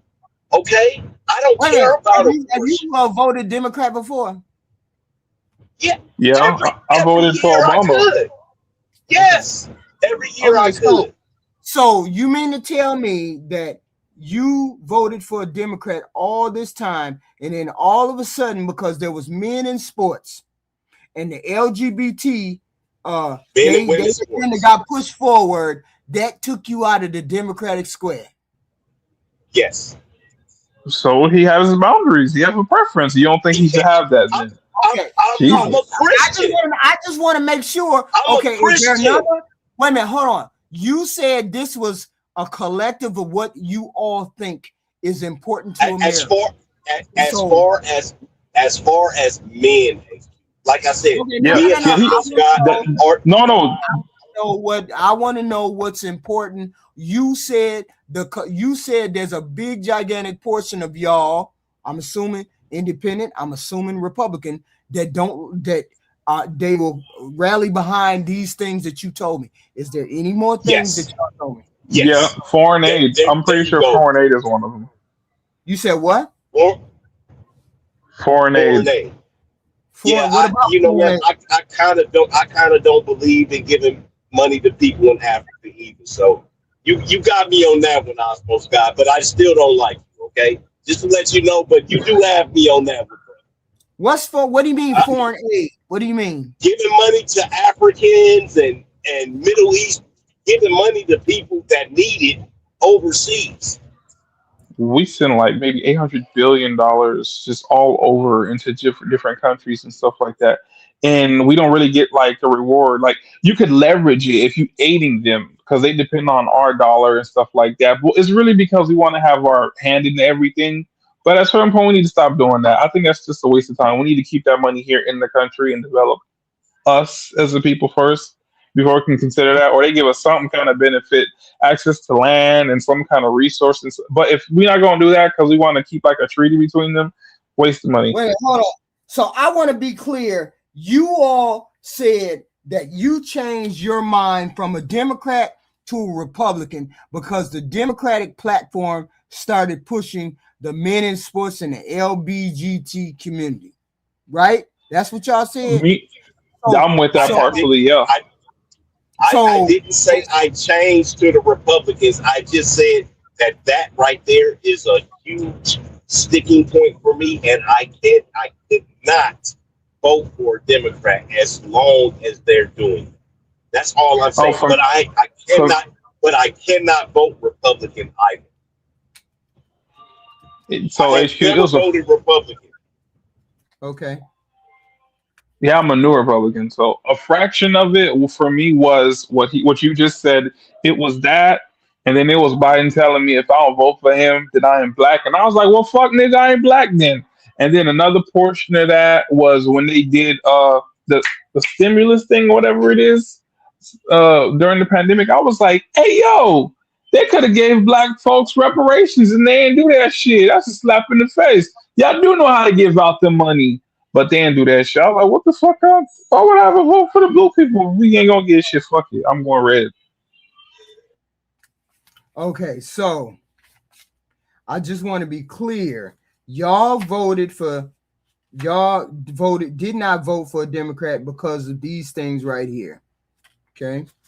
So this is and these are things that the collective y'all believe in. As a Republican Independent, y'all believe in it. No men in sports, the weed thing, less government, the LGBTQ push wasn't cool, and foreign aid. Is that everything?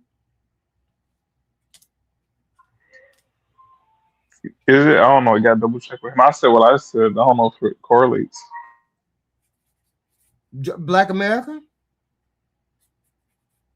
Black America. He driving, I guess. HQ, I got a call. I'm gonna come right back. I got a phone call. Okay. So Democrats have a little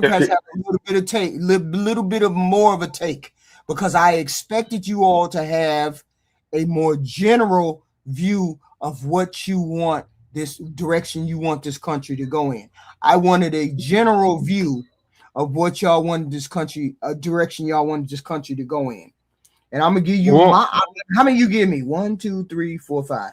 Okay, you gave me 5. Mm-hmm. I don't know what you're counting, because when it comes to him being independent and me just becoming a new Republican, new conservative now, it's sort of like maybe 3 apply for me and then 2 apply for him. So I just want to make sure we understand that. Do you have more? I'm asking you, do you have more? No, I didn't have more because we was having a conversation. But yeah, you can use that and give me whatever piece you're gonna respond to it. But if you wanted me to sit down and do this, I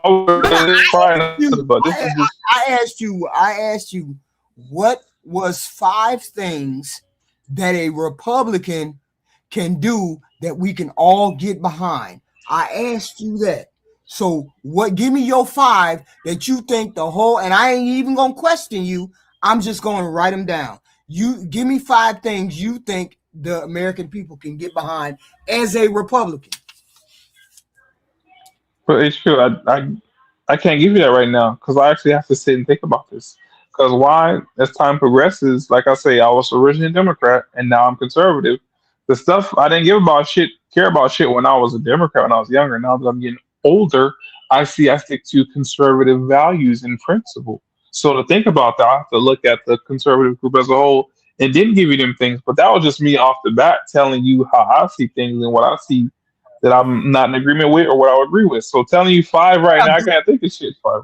But I'm saying, as a Republican, you should be able to rattle off the things that you believe in. These are personal. These are your. He's not a real Republican though, because he's been voting Democrat this whole time. So he's in the middle.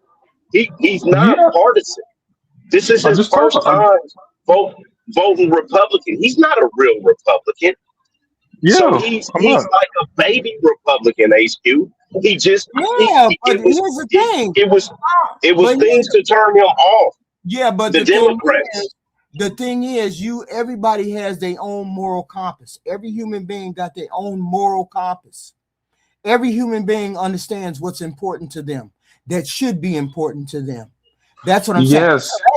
That never is supposed to change. That's why I said you don't care about men, because you don't understand. This is not about men. This is not about men. You don't understand how much we dislike the the alphabet. Alphabet. Hold on, Black America. You don't understand how much we don't like it. This is not about Black America. Men. Hold on. So wait. HQ, you said it's not about men, but I can agree with him because wait. As a man, the values that you want to have is that you want to take care of your family and your kids. You want to protect your wife and your children from certain stuff that you don't want them exposed to. And that's where I can agree with that point. And if you expose them to something that you know that don't make sense, then that's not, what is it? They use godly or Christian, like I can, side with that to a certain point. Okay. So I'm trying to figure out, you wait a minute, you're supposed to give me those 5. You're supposed to give me the 5 things. What were the 5 things? I gave 3. I know it's foreign aid. No, wait a minute. I meant to say, this is what I meant to say. I meant to say that what you stand for and what you believe in don't ever change. It should never change. Regardless of the aging, you should know from the beginning. I'm not a person that commits adultery. I'm not a person that believes in murdering people. I believe in helping my fellow man. I believe in paying my taxes and being a good upstanding person. I believe in X, Y, and Z. There's plenty of things on this planet that you should have a firm stand on. You should have, regardless of whether you're a Republican or a Democrat. Everybody is supposed to have a firm stand. So you're talking about your standards and like your moral code and ethics, right? Yeah, it's somewhat related to that. Well, everybody has that, but what I'm saying is black, white, yellow, purple, as men, HQ, standard is different than women's. Yes. But why is it that men in sports, that's something that's less than 1% of the population? Why is it that your focus was so far on like a virus, making sure that men didn't get into sport? Hold on. I'm gonna explain it to you. In the Olympics. Hold on. Let me get the question out. Let me get the question out. Why is it that your focus was so far on LGBT and men in sports that you forgot to think about kids who might need free lunch, or veterans who might need free housing, or no more wars across the country or the world, or people getting free college? So your concern about 1% of the population overrode your concern about free health care and free school lunch and people having a minimum wage, a minimum wage raise and X, Y, and Z. So that gay shit overrid all of these things. That's what y'all saying to me. For me, yes. Can I tell you why? Because we grew up watching Archie Bunker and the Jeffersons. We can't even turn on a TV show and without seeing somebody of the alphabet community. Okay? We have men that are in women's sports. A man who turned into a woman was in the Olympic boxing. He cracked the lady's skull. Okay? We just had a man who won the world's strongest woman. A man also who wasn't shit in swimming. He became the best woman swimmer. All of these things, HQ, I know you don't think so. They're hurting women. Anything that hurts a woman, I am fucking against it. The Democrats are championing it. You didn't answer the question. Are champ. Okay, so right now I'm answering. The Democrats are championing. What you gave me was reasons why you don't like it. Okay, so you didn't answer the question. So now you didn't say. Okay, so the Democrats are championing. The Democrats are championing these. But we people. also, the Republicans are not. I don't care about anything else. You don't care about to me. We got the wrong conversation going. To me, we got the wrong conversation. The destruction. No, to me, they are the destruction of our country. To me, they are. Hello. That's just to me. So it might be something different for him. So you're saying I don't know what it is. Gay people. You're saying the gay people are the destruction of this country. They are the beginning of the end to the country. Yes, ma'am. Osmos, that's just to me. That's just to me. You said that the men in sports and the LGBT turn you away from the Democratic Party. So it didn't concern you at all about getting health care for people, free college, minimum wage being raised. None of that mean nothing because there's gay people in the world and they in sports. Not gay people in the world, HQ. We don't care about gay people. I'm talking to Osmos. We understand why you said okay. I want to understand why Osmos. I'm going on mute. Osmos felt that 1% of the population overrode his sense of having all of these other things. Osmos? Shit, he did. Is he there? He might. No, he did. So, well, I mean, that's a question for another day. No, so it's not that I care about gay people in the world, HQ. I don't want you to say, like I say, I got a nephew that's gay, but I'll be damned if he goes and runs track against some females because he's going to hurt them. But he's a boy. It's only 1% of the population. Okay. It overrode everything that you. Okay, maybe he's back. No. He's back now. I'm going on mute. HQ. Yeah, go ahead. HQ. I didn't take that stance. So I'm saying, like, my stance is a little bit more extreme. I said I did not take that stance. Mm-hmm. My stance is way more extreme than him, so I wouldn't even put it in this conversation. I'm sorry. What is so I didn't make that a priority. I said that like my stance is more extreme than his, so I wouldn't even entertain the conversation. The Democratic Party then? Huh?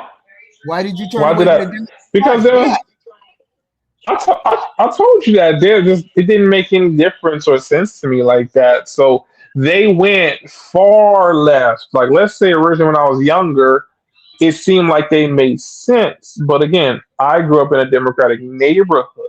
It was by associations. So when I realized when I get outside of that, I don't align with that stuff. And I would listen to each side. So you didn't align with free college, free health care, free school lunches. You didn't align with no single payer health care, no minimum wage raising. You didn't align with none of that. You aligned with I don't want to be in the same room with somebody who is trans. That's the only thing I'm you not didn't. again that did wait. You using two different timelines. I'm trying to give you reference here because you're saying stuff I'm not saying. In my timeline, that did not exist. That wasn't a thing. That was not being promoted back in 2012 when I first was starting to vote for Democrat or Obama, whatever the case may be. That was not a thing back then. I think they had just made it normal for gay people to get married. That wasn't a big deal to me, and I didn't really care about gay people getting married back then.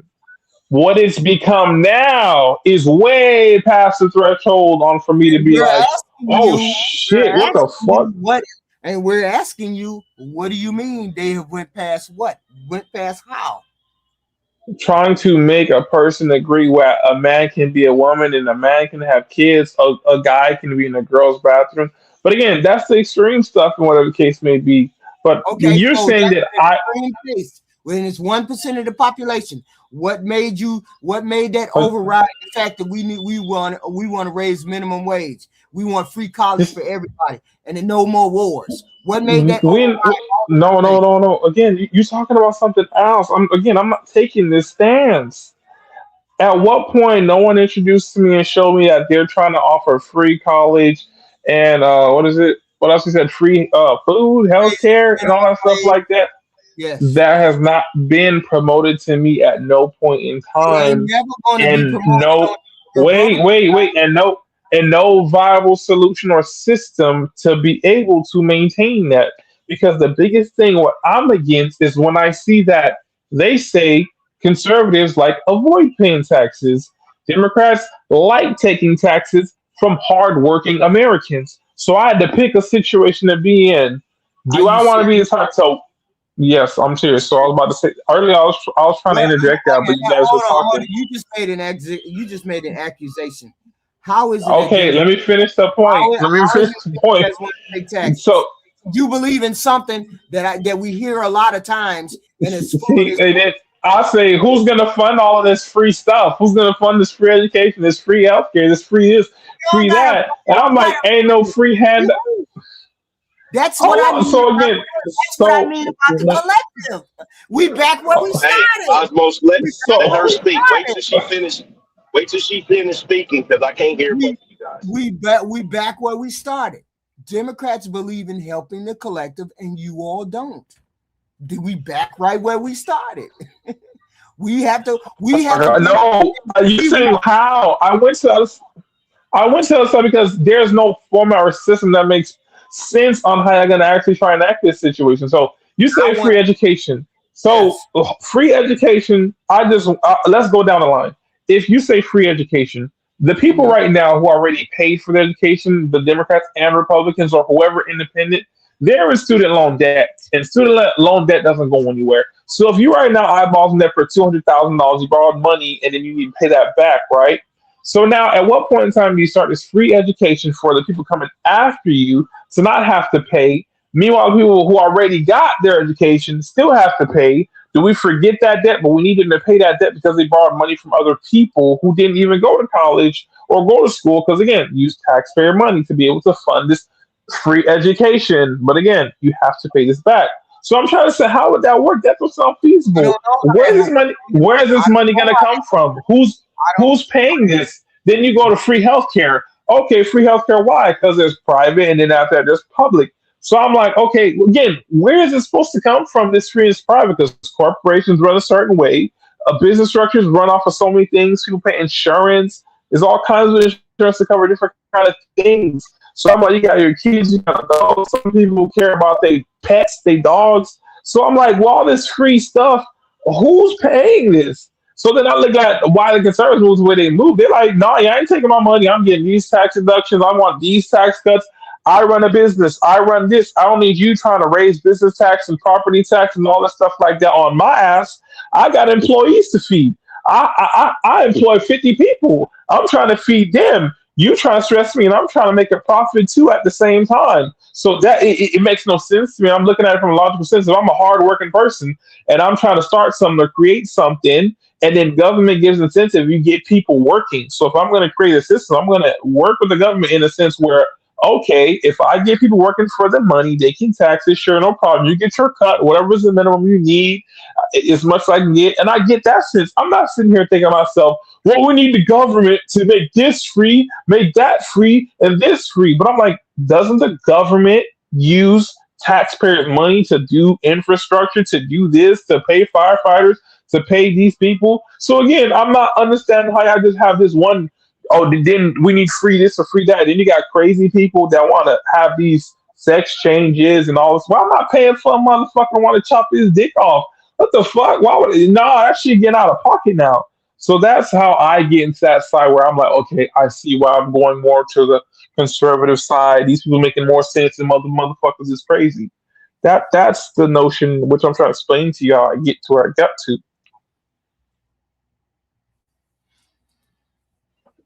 This is the difference. I understand. I understand. This is the difference between. I let you talk because this is the difference between a Democrat and a Republican.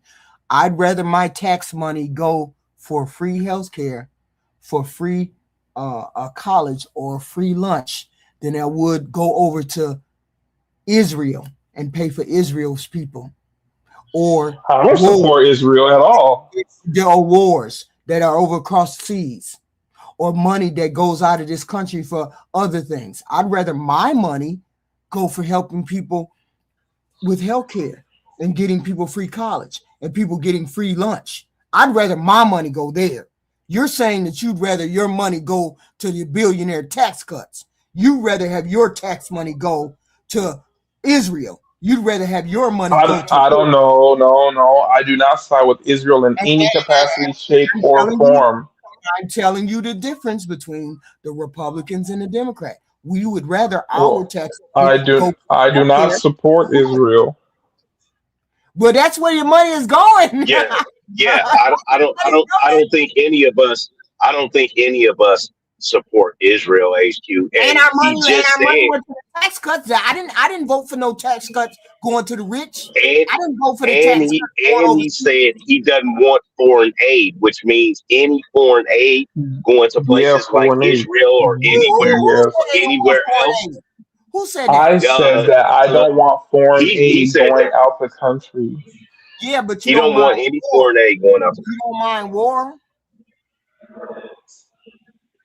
Do you mind war? Wars have been happening since the beginning of time. People have always been at war, but we're not at war. Nobody's at war right now, are we? Are you serious? Are we kicking somebody's ass right now? We said, but again, okay, excuse me. We're about to ramp up and go to Iran. Are you serious? No, we're not. No, we're not. We're not going to ramp up and try to do something with Greenland. HQ. You do know that I have 16 kids and 4 of them are in the military. If somebody was to do something like that, first of all, my daughter, she is in everything about the military on the intelligence side. She would have let me know. There is nothing going on, HQ, that you have to. And then as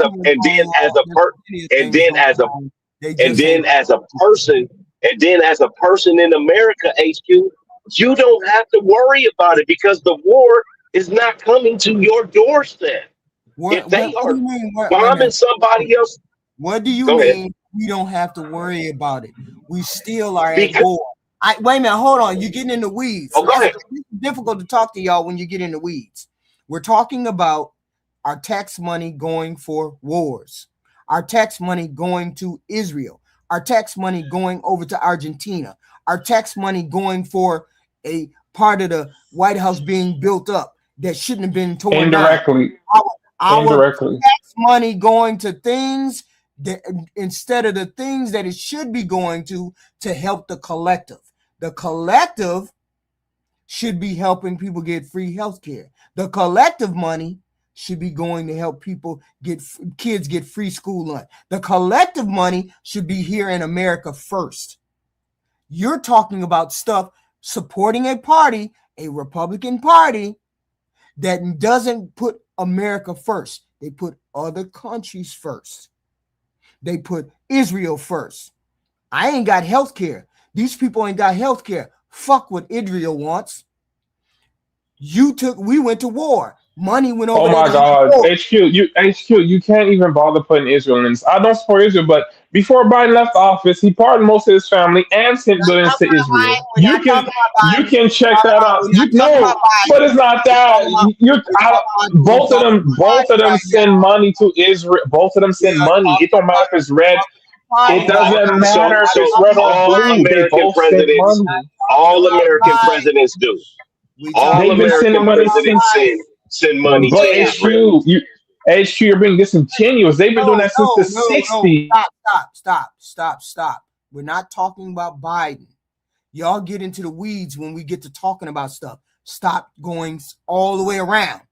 We're talking about the tax of going to Israel. It don't matter who did it. Right now, this president decided that he wasn't going to give people food stamps because he didn't want to give them food stamps, but yet and still he gave $40 billion to goddamn Venezuela, Colombia, wherever the fuck. Priorities of the first go to America first. I'm saying America first, not fucking Colombia, not fucking Israel. It don't matter whether Biden did it or not. Your president is doing it now. We're talking about the president now. I'm saying that's not the priorities of the Democratic Party. That's the priorities of the Republican Party. To put wars, Israel, Well, Colombia. nobody agrees with what he's doing, though, HQ. Nobody Really? said Not what everybody Trump is. saying he No, the best nobody president said ever. what Trump is doing is right. People said I have never. this is the best president I ever. never. Who said that?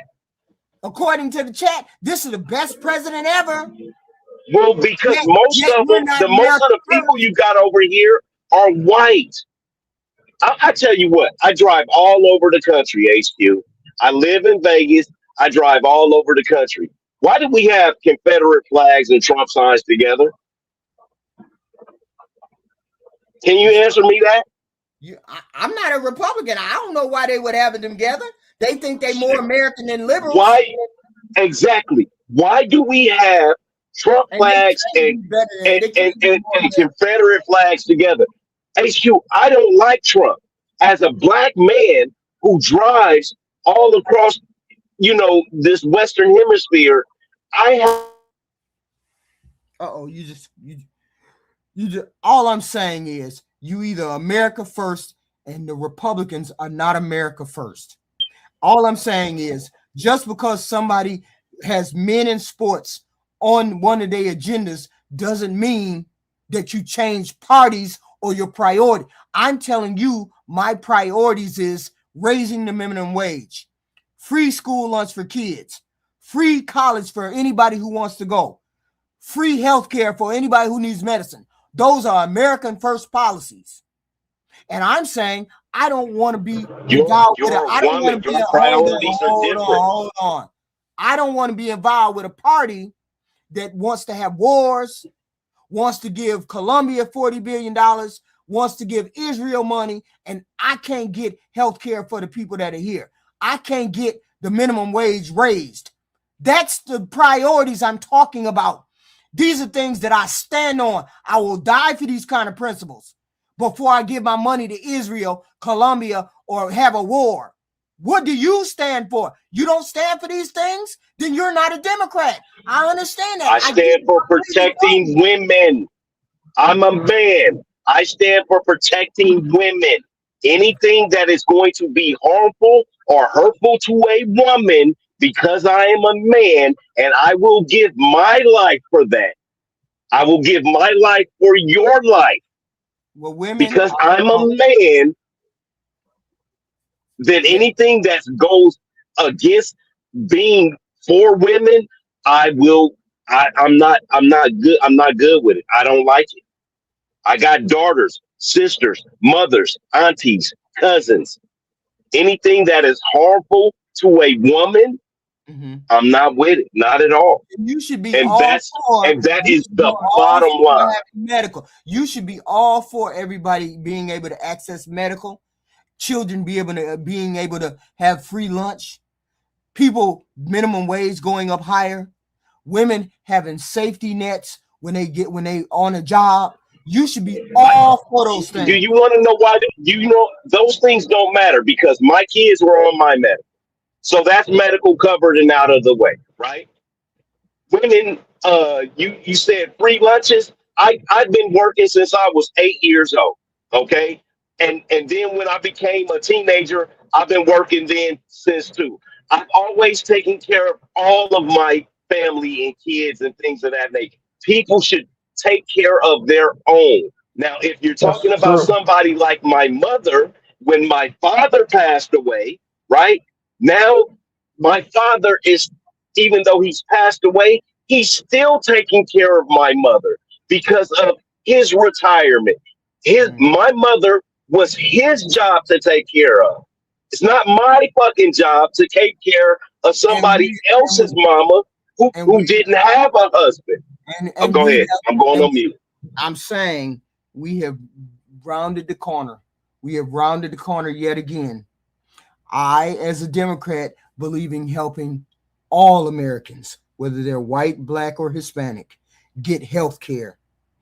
Raise the minimum wage for them to get it, even though the minimum wage wouldn't affect me at all. I would definitely die to make sure that everybody had health care, die to make sure everybody had free lunch, die to make sure that women could go to college, that women would be safe, make sure that everybody would have hold on. Make sure that everybody would have their minimum wage raised or have housing for the elderly and the veterans. That's not on the Republican side. None of that stuff is on the Republican side. And no Republican thinks of the collective of everybody having the good. Everybody benefits from these programs. But the Republicans don't have no programs in which everybody benefits. That's why I would never be on the side of a Republican, because you don't have policies that help everybody. And that's why Democrats are over on this side, because these are policies that help everybody and it helps the country move forward. A war doesn't make our country move forward. Us giving Colombia $40 billion don't make our country move forward. You telling us that our religion is not as important as yours doesn't make, if we're not a Christian, our religion don't mean jack shit in this country. That don't move the country forward. Calling left people terrorists, calling left people unhinged, calling left people X, Y, and Z doesn't help move our country forward. That's why I could never be a Republican, because you don't want to move the country forward. You just want to paralyze us in a fight, paralyze us on this side of the aisle. Y'all haven't given me one policy that helps the collective of this country move forward. And I gave you 5 days. I gave you 5 days. No, what policy? You wanted to ask about stuff that you would like to sort of be done. And I'm like, so is that gonna wait? These things are gonna get the country, not because you wanted a collective. No. These things you're saying that's gonna push the country forward. How?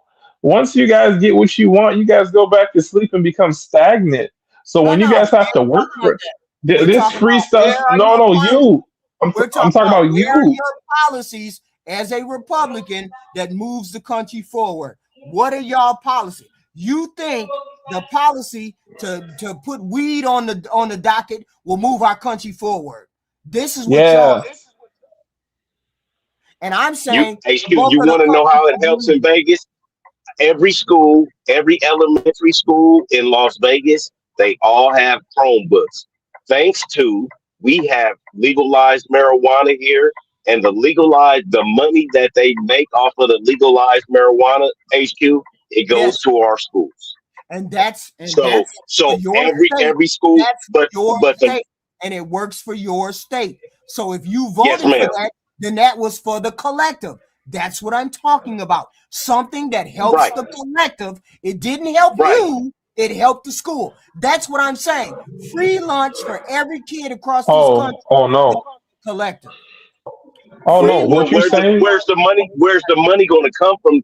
What you're not hearing him say is, where is the money going to come from?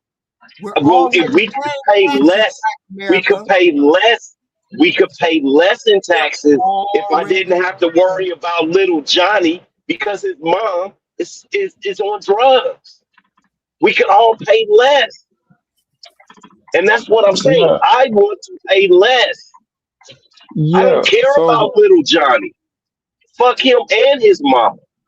Yeah, so I'm in agreement with him. It's like when you say free this, like I said earlier, it's like if you got one situation of a system you try to promote, I'm like, how do you afford it? You do the healthcare thing, you do free education, for example. You got some people that are trying to wait. You got some people that try to go to school for 20 years. They'll be like, oh, I'm going back to school. I'm like, so they're milking. They're gonna try to go to school. Y'all missed the whole conversation. Y'all missed the whole conversation. The whole point, the whole conversation was, I don't want to pay taxes to go to Venezuela war, to Israel's war, to Iran's war, to pay. I don't want my money to go to those things. I want my taxes to go to free healthcare, free school lunch. This is what I want my money to go to. You all are in the weeds with something I don't understand. I said it at the beginning, did I not? Republicans don't believe in a collective. They believe individual things. The excuse after excuse after excuse after. No, I don't want my money to go for nobody.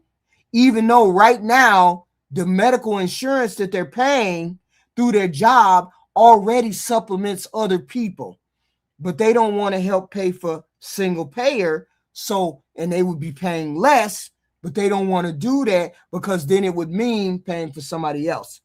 That's what I mean by the Republicans don't want to do anything for the collective. They only want to do something individually. That's all. Free handouts. We already given free handouts. Just like we gave $1 billion to Colombia, we gave Israel free handout.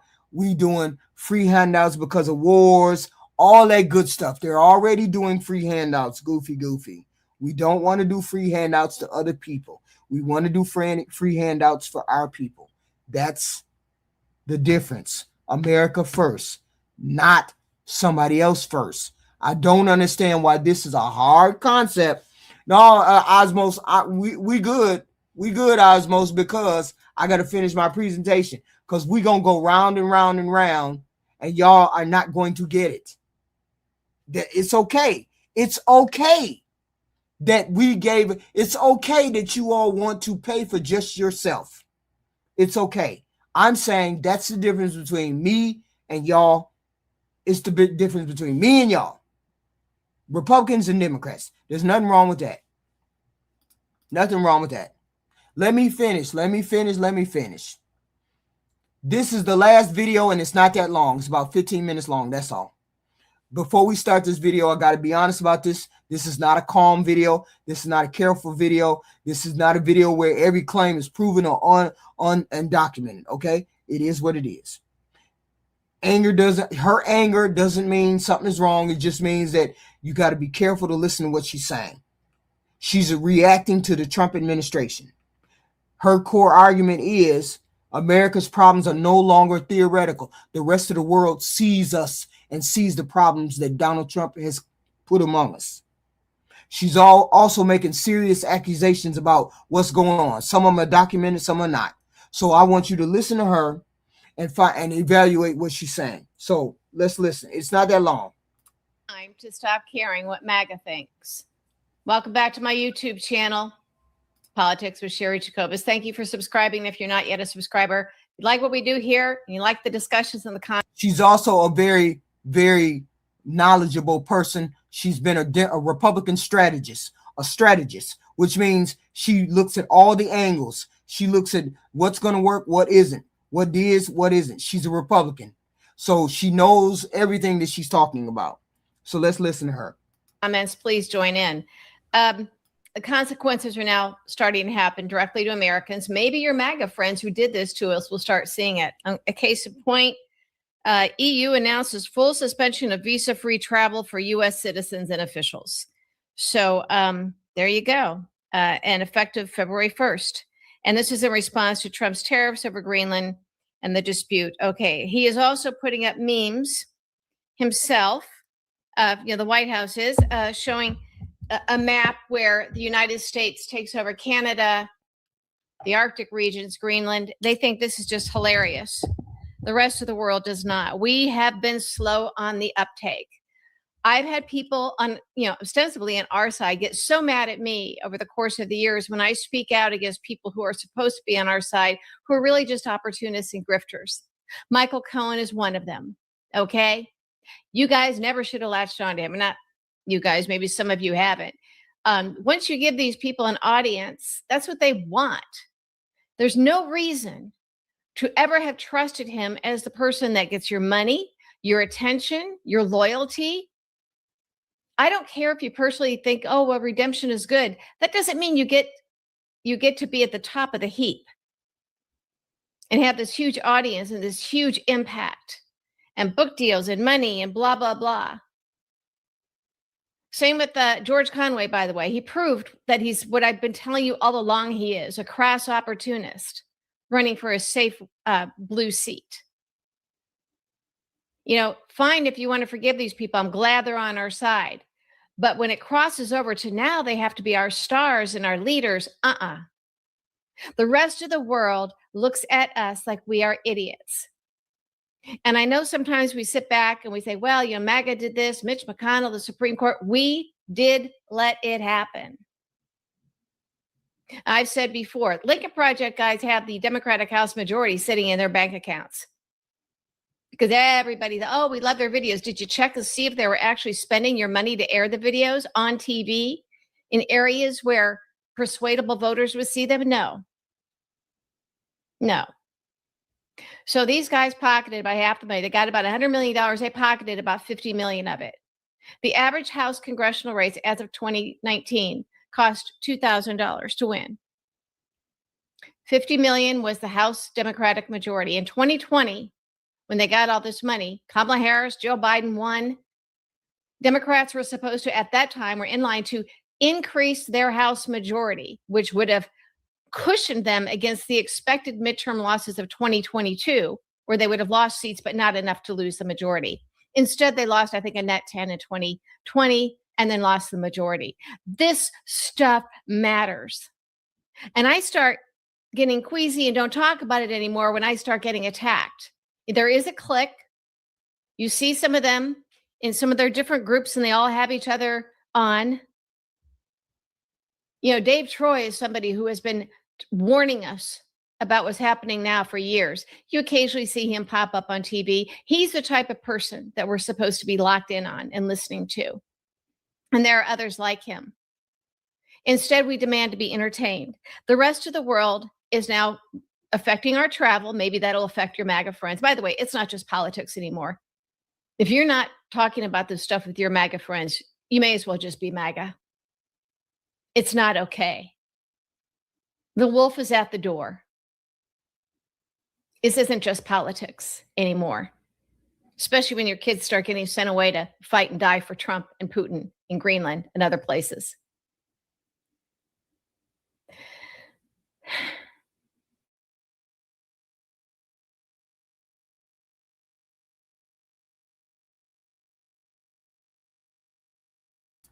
We got to stop worrying about what you guys think.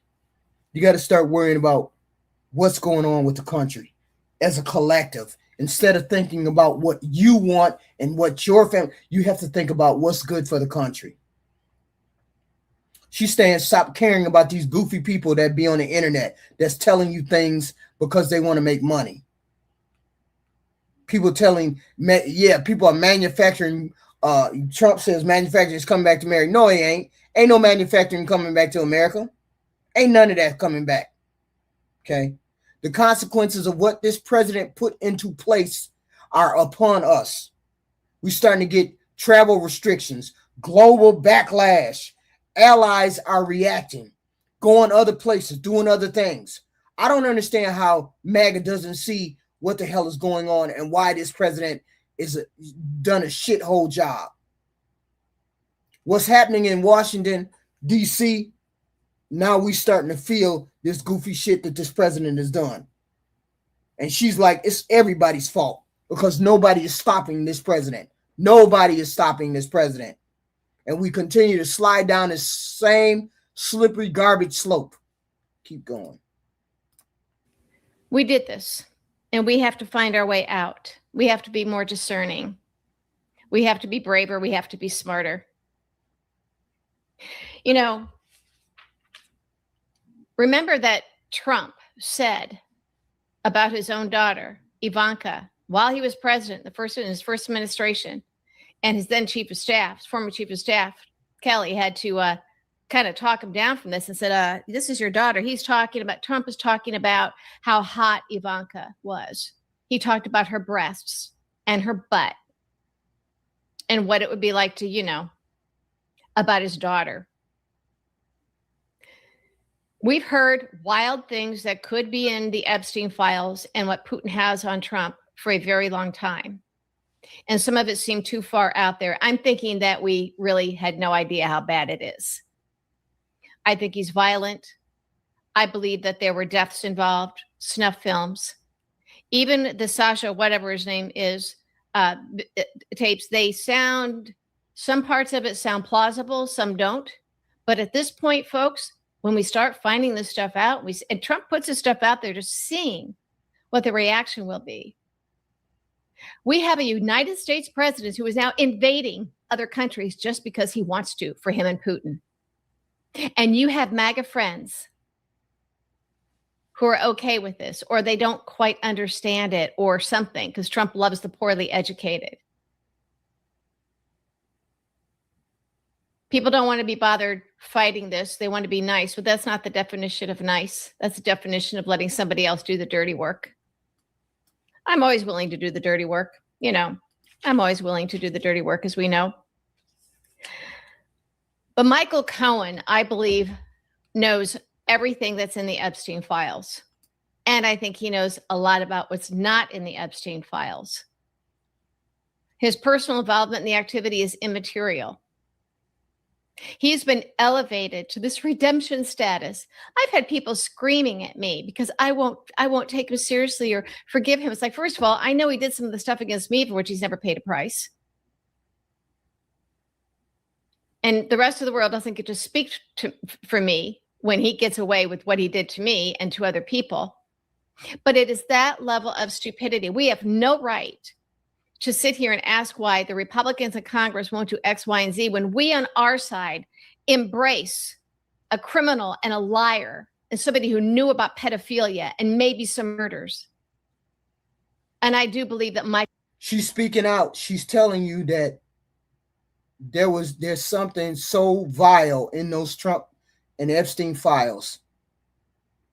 There's something so vile in those files and what Michael Cohen, who used to be Donald Trump's fixer, understands what's in those files, and he won't be honest about it. He's not going to come out to it because I don't think he will be honest. But I believe there's something so heinous in those files. She's saying she believes there's something so heinous: sexual abuse, Epstein, violence, murder. There ain't no proven fact. Ain't nobody proved it.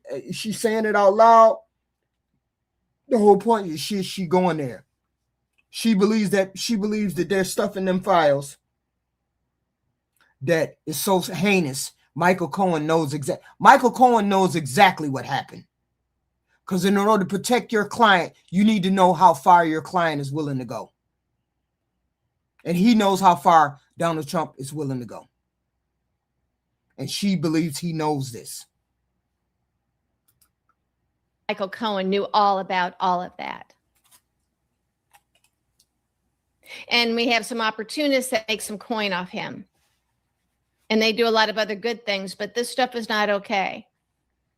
When this stuff was happening to me starting 10 years ago, I woke up every day in shock that this could be happening and knowing how wild it was and how out there it was and how people wouldn't believe me. Well, the FBI believed me.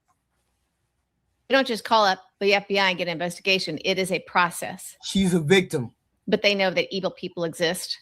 So there was an investigation that got shut down after Trump won. Yeah. Interesting, isn't it? So I have no, stars in my eyes. I'm not confused about who and what these people are. And I know the grifters and the cons and the opportunists when I see them. What we have to understand is this is what they are. We have to be smarter. And people say, well, so-and-so, they've been speaking out against Trump. It's like, first of all, define what speaking out means. People who don't have political experience, who are not former federal prosecutors, never worked on Capitol Hill, never worked on a campaign, or just wealthy, say, mergers and acquisition lawyers from New York. Why are they even in a position to speak out where you'd know who they were? George Conway. Why was he put on TV instead of the people who actually have careers, long careers, steeped in this stuff, who know this stuff, who are experts? Same with Michael Cohen. Really? Well, he has valuable information on Trump. He has some that he released, and the rest of it, he just played you and you ate it up. No, I'm mad at our side for being gullible and then for getting mad at me when I point this stuff out. Well, there's nothing wrong with getting pointing this stuff out.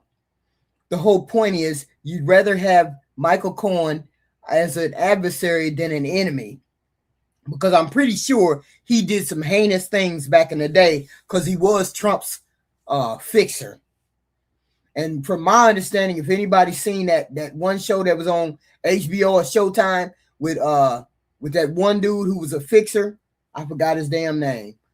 They do heinous things behind the scene. So Michael Cohen is on the good side. We understand. He went to jail. We understand all of that. But nobody really asked him about the Epstein files, I don't think. Not directly, not straight up. Do you know anything about the files? I don't think he's ever come out and said anything about the file, but I'm pretty sure he has said that Donald Trump is in the file.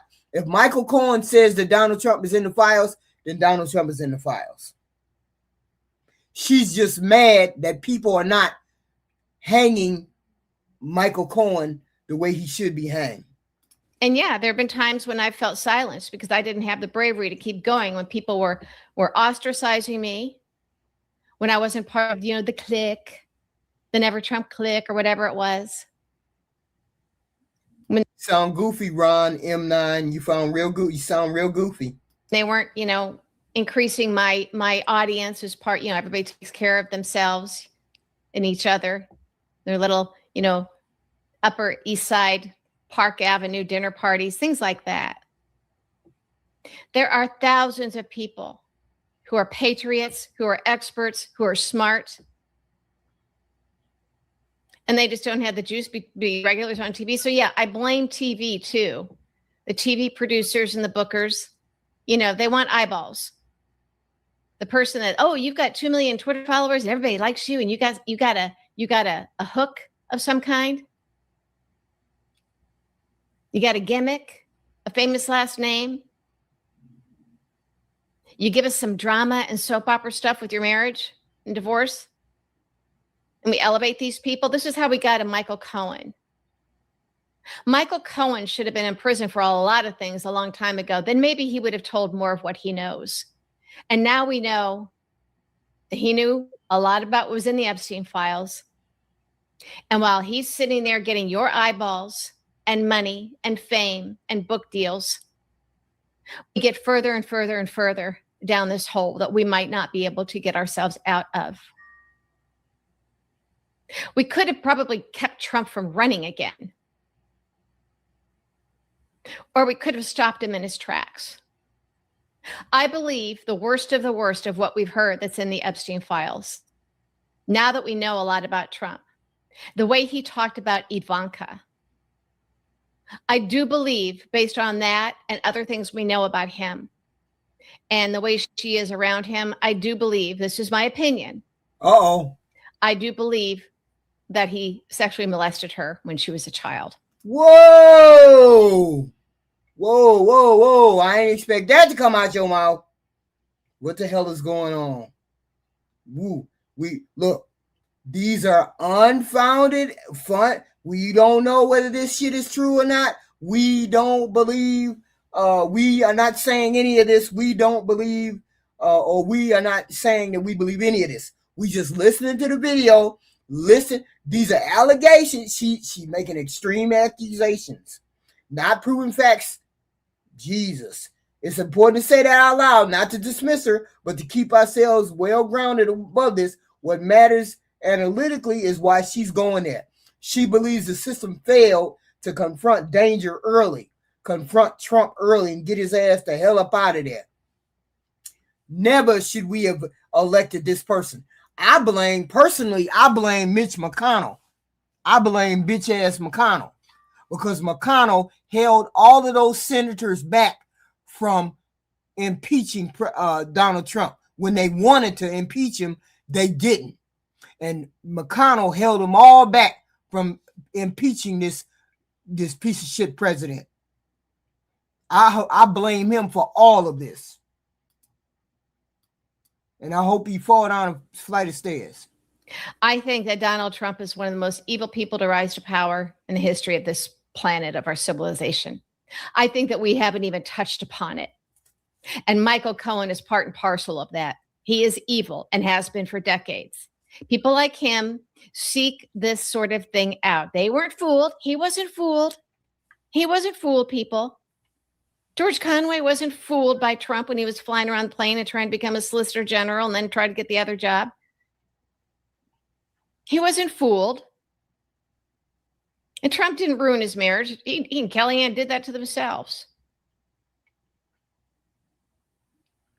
Okay? I feel the same way about Scaramucci. He knew what he was doing. And then he knew when to play the, oh, I saw the light. Now everybody gives him an audience. Don't come back at me with, but we believe in redemption. Redemption does not mean these people now are our spokesmodels on TV and who we listen to. I want to hear from real experts. I don't want to hear from people who just are trying to see what they can get out of us, who found a path to getting some fame. And then they try and see what they can parlay it into. The Michael Cohen thing should be a lesson. I believe that Trump molested children. I believe he molested his own daughter. I believe that Michael Cohen knew about it. And Michael Cohen played you, and it was so easy. They all play you. They all are playing us. And we're paying the price for it right now. Adam Kinzinger and Liz Cheney knew that they would be targeted and wouldn't be able to keep their congressional seats if they stood up as Republicans against Trump. They did it anyway. And that's why I say to this day, the Republicans stand for nothing. They stand for nothing. They have no moral fiber. They have no moral, compass. They don't have any of those things. Because if they did, this president would not be getting away with this garbage. That press conference that we saw today should have been the end for this president. It shouldn't even have been nowhere on the spectrum of having this press conference that he had this morning. No backbone, no moral compass whatsoever. Because we could end this right now. The Republicans could end this presidency right now. 5 Republicans who had the courage to stand up could end this shit right now. And the problem is, none of them have a backbone. They never did. They never have any kind of pushback for their Republican president. The president just runs and does what he wants.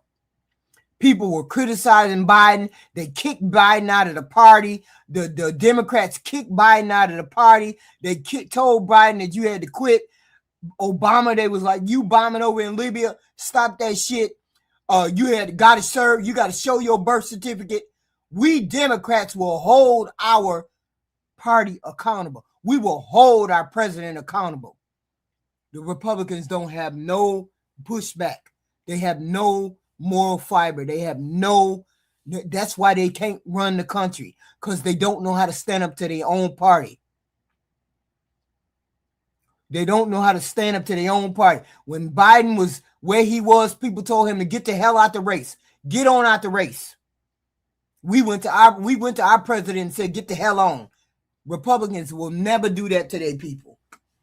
They will let them roll off the race. They will let this country go over the cliff before they tell their president that you're a shitty ass president. Get your ass out the way. This is what she's saying. Shitty ass president. The Republican, we can't trust the Republicans. We can't depend on y'all to save us in no way, shape, or form, because y'all don't know how to stand up your own leader.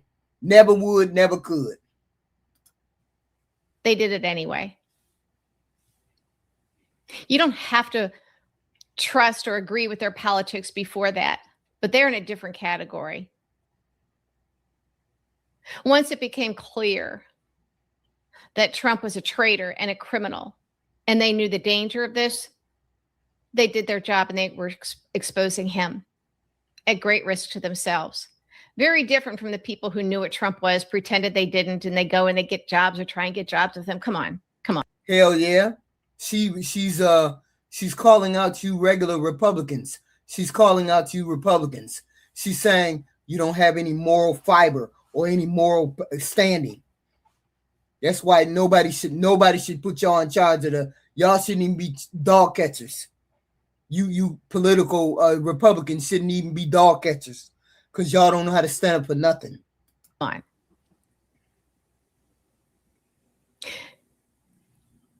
It takes all of us now. Now our travel is restricted. It just is. And worse is going to happen. And I don't know if that will make a difference with your MAGA friends. And I don't even know if it matters anymore, because I don't think Trump cares what they have to say. He is underwater in the polls significantly, and he doesn't care. The fact that he doesn't care should scare the bejesus out of us. Hell yeah, but they don't care. He is going to they think Trump love him. They think these MAGAs think Trump love him. He don't give a damn about none of y'all. He don't give a damn about America first. He don't give a damn. He has proven that time and time and time again. He don't give a damn about what happens to the Americans. And you will swear to God, you'll have MAGAs come on here. Oh, he love me. He care about us. He don't give a damn about you MAGAs. Not one damn bit. We could see it. Y'all just couldn't see it. She is a Republican operative, and she's saying he don't give a damn about you. She's a Republican person. To give himself a fake manufactured, very, very large Republican majority in the midterms. And then nothing and no one can touch him then. Or whoever takes over from him when he dies. We don't have the luxury waiting till the midterms. There are a few GOP defections now. We need more. We need them to be solid. We need the senators and the House members who are talking about, going against Trump on Greenland. We need them to start talking the I word, impeachment. And as I've said before, if enough Republican senators, not even enough for conviction, but if enough Republican senators start speaking out and say they'll go for it, that's a big signal to the House that if the House will impeach him, and it will only take a few Republican votes, but I say they have to vote to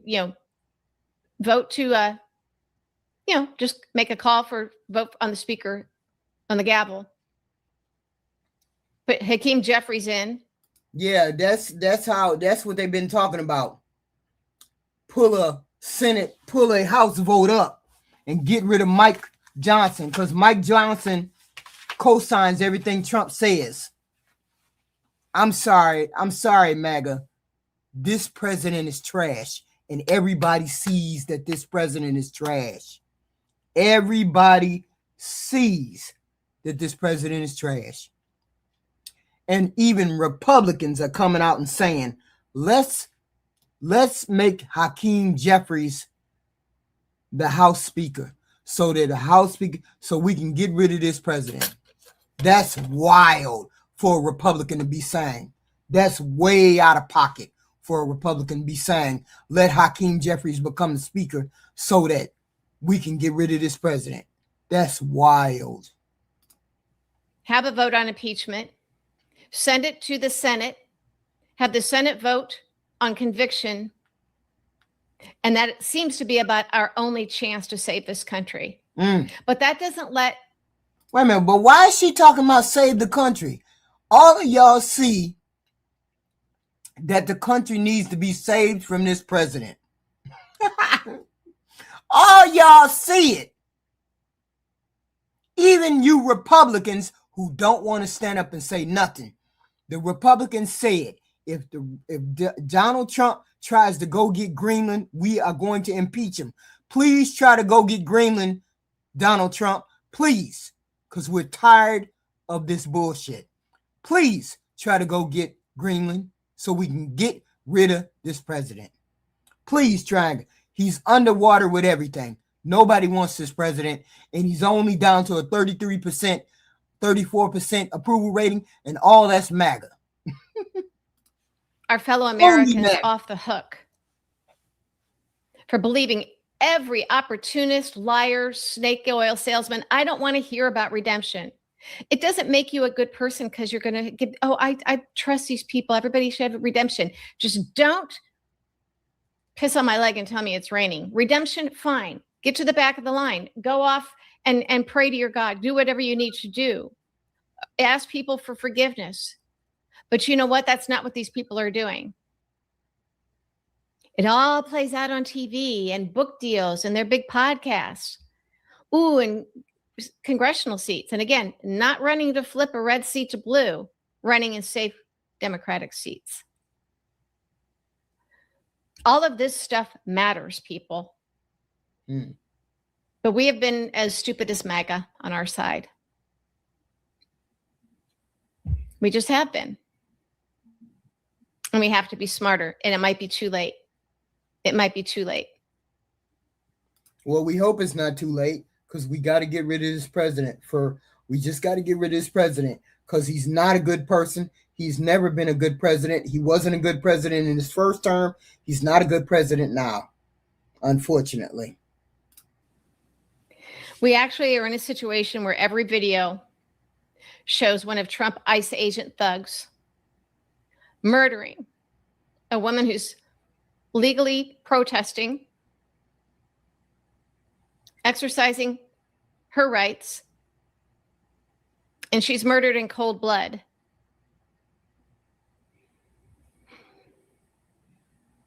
And he's getting away with it. And you have MAGA friends who know that he murdered her, but because they see the narrative that MAGA's putting out there, that Trump put out there, that Pam Bondi's putting out there, to lie about it, your MAGA friends know that's a lie, but they're going along with it. This is not just politics anymore. So when they find out that there's certain countries in Europe that they, the EU, they can't visit without a visa, will that matter to them? I mean, what does it take? What does it take?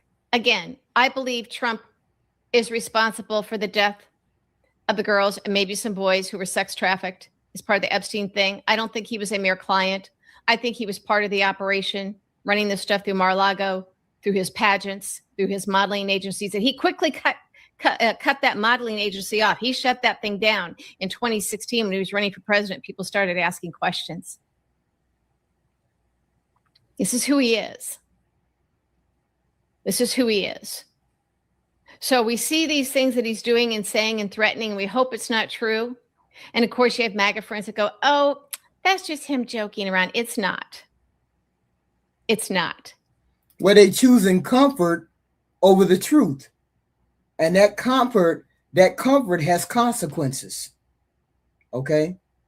You can't force people to care. I already tried to do that a little while ago. I said Democrats care about everybody. The Republicans only care about themselves. They only care about what affects them.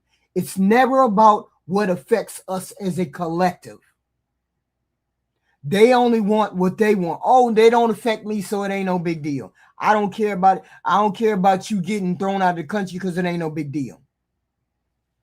Now it's going to start affecting them. Everything's starting affecting them. What's that? He is invading. I let people live with me all the time. I rent rooms. Other countries. I wish that we only got to send MAGA as boots on the ground. Let them fight and die for him and Putin. But it's going to be all of us. We're all going to be affected by this. We're all going to be affected by this. But again, to loop this back around, Michael Cohen knew everything about Epstein. Of course he did. Of course he did. You know, the Epstein townhouse in New York on the Upper East Side, I used to live around the corner from it. New York, Manhattan is actually kind of small. You can walk there from Trump Tower, people. Of course, Michael Cohen knew. And don't forget, too, when Michael Cohen was first nabbed, they had like, what, a couple of dozen devices, BlackBerries, cell phones, all the stuff that he had. And he had his home, he had his office, then he had like a hotel room, too. Come on.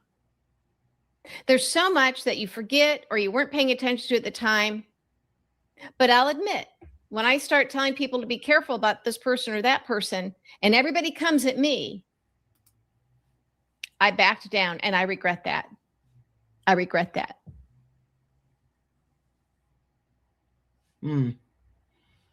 That's wild. That was her take. Her take on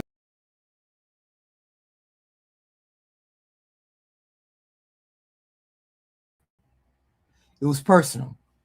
She talked about backing down. She backed down when we started to embrace Michael Cohen. I never embraced Michael Cohen. It is what it is. Okay. Some of her claims are beliefs, some allegations, some of it is anger. I get it. But underneath all of that is a history and a warning for all of us. When people are scared, like MAGAs, they cling to the loudest voices. This president is always on TV talking 2-point crazy.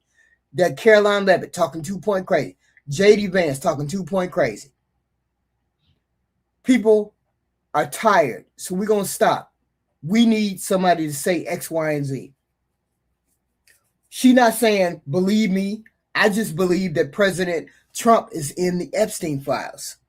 He's really in the Epstein files, and we really need to take a look at what the hell is going on with the people that are running our country. Okay, we need somebody to be brave. We have senators, Republican senators. They ain't gonna stand for nothing. They never stood for anything. They never gonna stand for something. But in order to save this country, like she says, you need at least 5 Republicans, senators, to stand up and say this president has gone too far. How far is too far? Donald Trump looked Ted Cruz in the face and told him his wife was ugly. How you come back from that? How you over there on your knees for him and he called your wife ugly? How are the Republicans over there on their knees for Donald Trump and he has shown that he don't care about them at all? Not at all. But it is what it is, and this is where we are at. And I just showed you 2 women that are Republicans or independents now, I guess, that are Republicans or independents that understands what is going on with the system, what we need to do to change the system. We need our hands on deck. This is a 3, 4, 5 alarm fire. Okay. And the president has shit the bed, and we need people to help us get out of this situation. Okay. So this is where we at. I just wanted to bring those 2 ladies to you. Yeah, they're elite, they're historians, they're strategists, They understand Republicans. They understand what's going on with the Republican outlook. Y'all supposed to hit the like, share, and subscribe button, please, and thank you. Like, share, and subscribe. We have this kind of content every day. Please hit the like, share, and subscribe so that we can bring you this content. I will be back tomorrow. Of course, I'll be back tomorrow. I'm definitely waiting for that doggone Frank Smith testimony, because I'll be there all day, right there listening to Frank's testimony in public. Hopefully it'll be on a good website where I can react to it and do what I got to do. But please hit the like, share, and subscribe button. I believe unhoused. That's wild. But anyway, Joe Biden, I keep reading all these things. Y'all talking crazy. I will see you all tomorrow. I'll see you all tomorrow. I appreciate you and Famous. I appreciate y'all. Please come back.